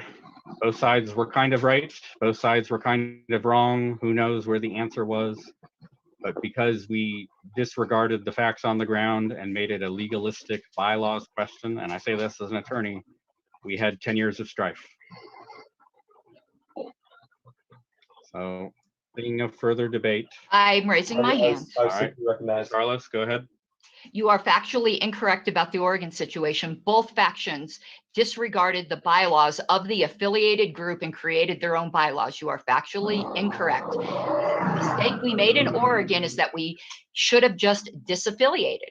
And if we think that the New Hampshire affiliate has behaved so abominably, that's what we need to do here. Further debate. Speaking to recognized. Mr. Nikela, go ahead. Thank you. The Oregon situation is different in the sense that it's an Israeli-Palestinian conflict. That, for better or for worse, they're going to have to figure it out on their own, and they both crossed the line. In this unique instance of New Hampshire, we have a situation where the LNC did get involved, and Mr. Chair, you got involved with the letter.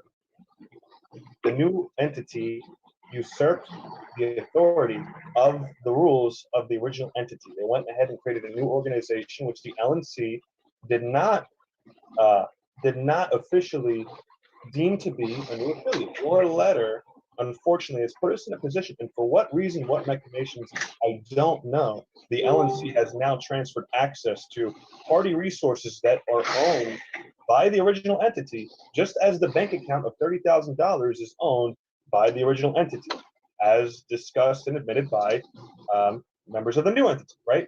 So that is owned by the original entity.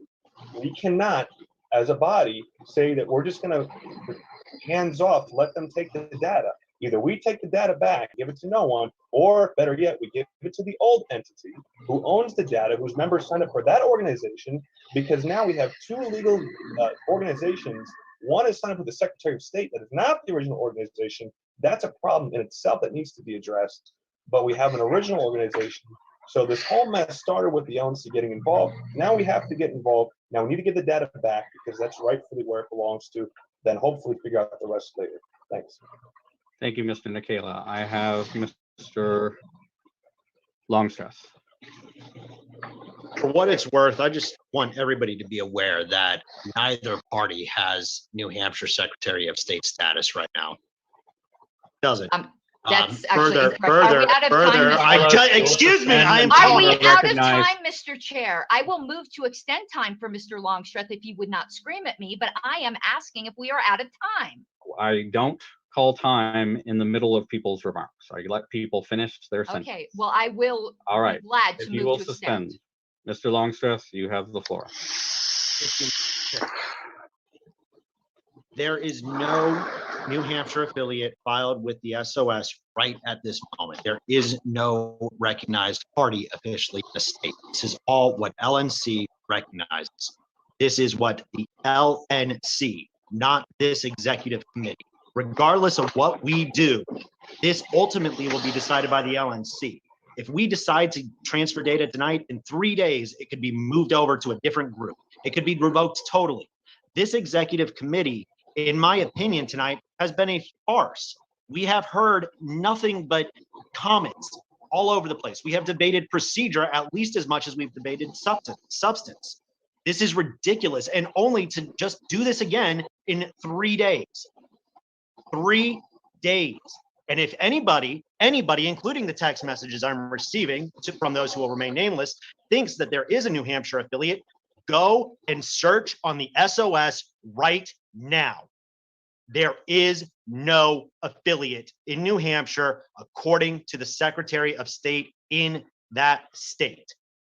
Point of inquiry to the chair. All right.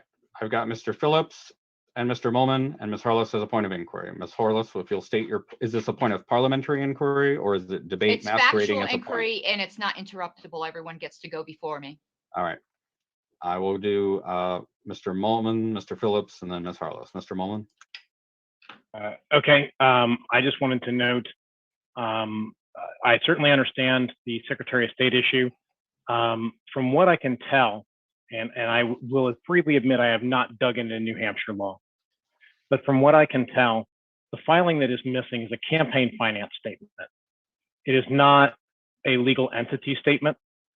It is actually, there is a attempt to file a legal entity, and that they are showing on the SOS website was one of the things included in the large dump that I placed onto the list.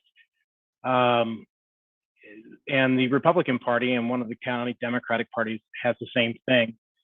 The other question really is, do we care what the state says? I mean, would it be something that if the state decided that suddenly any of our state affiliates just didn't exist legally, we wouldn't recognize them? I think the key is our recognition. And so I'm hopeful that we recognize as libertarians that the state often puts burdens on us. State puts burdens that sometimes are quite unreasonable. And of note, this campaign finance report was never filed prior to 2019. At least it was not filed for the 2014, 16, or 18 elections. And so if we're going to say that filing this piece of paperwork makes them an affiliate or not, that means they never were an affiliate, and that creates all kinds of other weird chaos. So I'm hopeful that we recognize the LNC as recognized an affiliate in New Hampshire. It is the purpose of this motion. Thank you. Thank you, Mr. Molman. I have Mr. Phillips, and then I think we'll be out of time. Mr. Phillips? Just real short. I understand Mr. Longstreth's point. I believe that our bylaws do not require us to be a state party to be recognized by the state. And that was my point of inquiry to the chair. I believe that is correct. Is there further debate? Since time is out, we will call both questions unless there is any motion to extend time. I move to extend time for the purpose of postponing the second question to the Okay. full LNC meeting. Why don't we do it this way? We'll do the vote on the first one, and then I'll recognize you on that motion. Is that Thank all right? you. All right.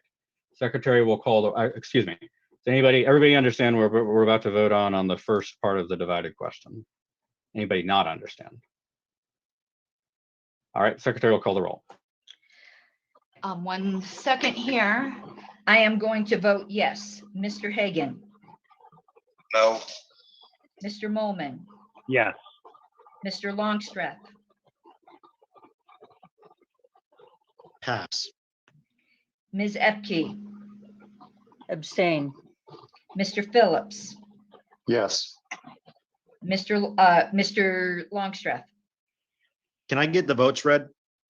Harlos, yes. Hagan, no. Molman, yes. Epke, yes. Phillips, yes. I have not called for the chair, but yes. Correction. He was abstained. No. I'm sorry, Abstain. Epke I abstained, abstain. excuse me. Pardon me, that was my error. So we have 1, 2, 3 yeses, 1 no, 1 abstention, but I haven't called on the chair, but he has indicated he would vote no. No.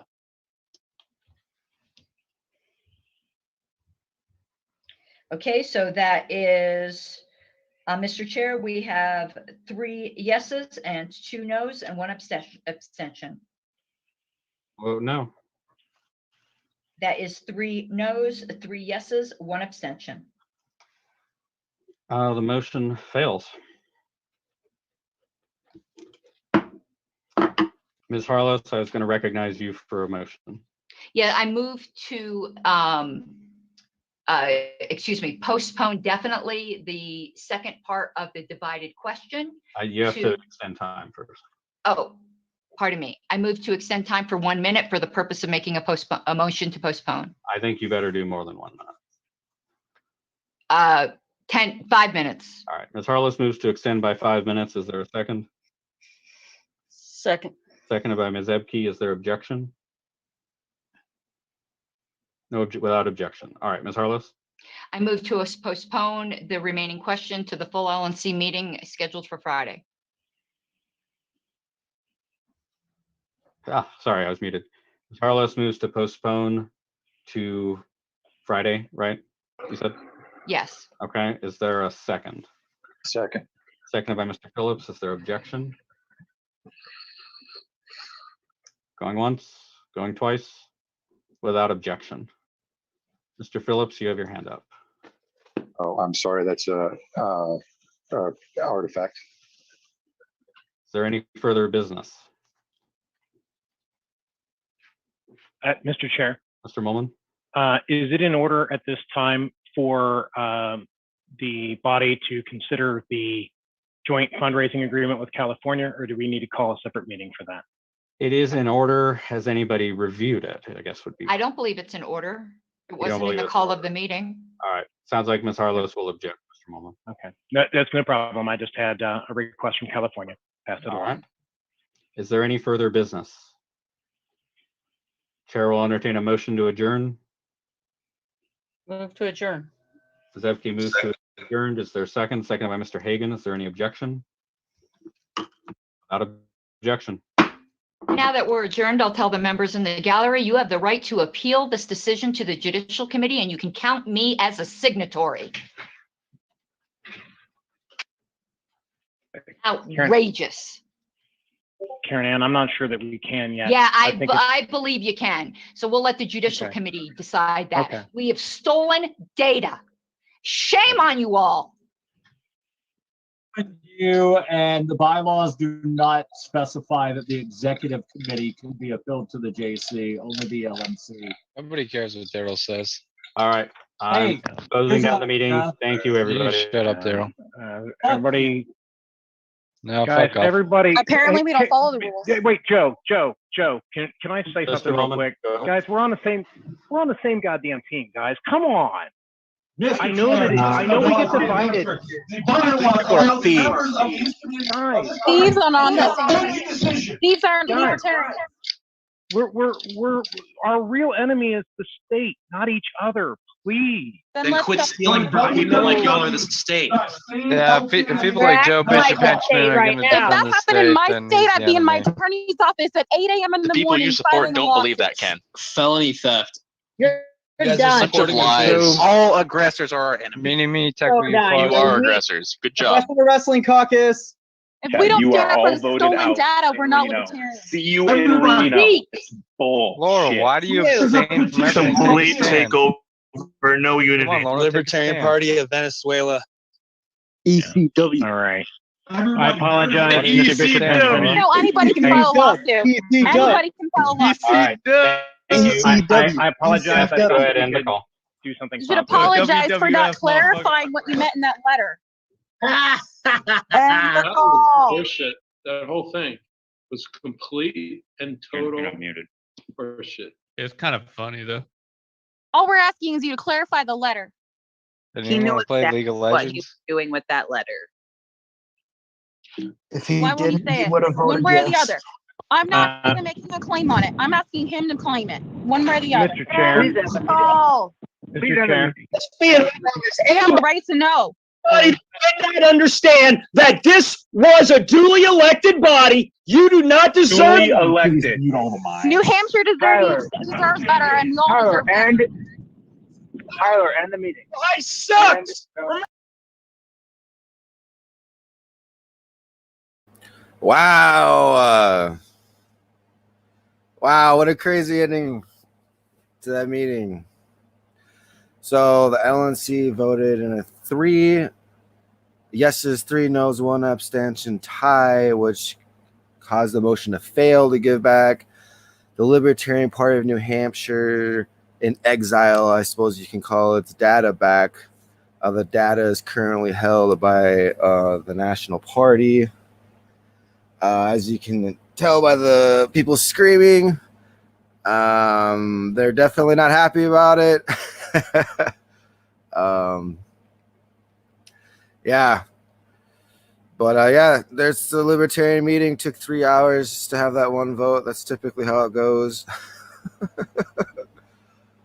Do we have anybody that wants to join the show? Now's your last chance before I sign out for the evening. It's getting pretty late. Yeah, that's I don't know. I kind of was expecting that they'd give back the elected executive committee from March their data, and guess that's not the case. they delayed the vote on the second half of that motion. I think that was regarding an investigatory committee or some sort to investigate what happened. Matthew Pickle says, "Do the only thing we are good at is wasting time." Yes. Lots of time wasted. But yeah, I think that's it for me tonight. We'll be back Sunday. We're planning on having the former secretary of the Libertarian Party of New Hampshire to come on and tell us what happened, actual boots on the ground. He was actually in the interview Karen Ann Harlos did on both sides, so I think he's a good person to interview on this subject. So yeah, looking forward to that. And we're also going to have some guests on from South Dakota who claim they've seen UFOs. There's lots of talk about it. Even the mainstream media is talking about it. So I asked South Dakotans if there's anybody out there who's actually seen a UFO in South Dakota. We're going to have some people on to tell us what they witnessed. So that should be fun too. Anyways, I'll see you guys this Sunday, 7 p.m. Central Standard Time. Also, by the way, if you want to get $100 off your ticket to Freedom Fest, there's here, let me get that banner off at the bottom so you can see it. There's a code FF21LPSD. Freedom Fest is going to be in Rapid City on July 21st to the 24th. There's going to be a lot of cool guests there. Hedgehog Watchdog, Greg's going to be there too. I'm going to be there. The Libertarian Party of South Dakota is going to have a booth there, so that's going to be awesome. Bunch of cool speakers are going to be there. JP Spears, Dave Smith, Justin Amash, Larry Sharp, Maj Tour. So yeah, definitely want to get your ticket. And we're actually going to have an event out in Rapid City too for Libertarian Party of South Dakota. Larry Sharp said he's going to come speak at that event for just us, so that's going to be cool. This episode is brought to you by Pinkcoin. You can check them out at pinkcoin.com. And if you like this content, be sure to like our Facebook page, subscribe on YouTube, follow us on Twitter. That's at Hedgehog Watchdog. We're on Spotify now, iTunes. We're on everything. All your favorite podcast apps will have us. And thanks for tuning in. We'll be back this Sunday at 7 p.m. Central Standard Time. Peace.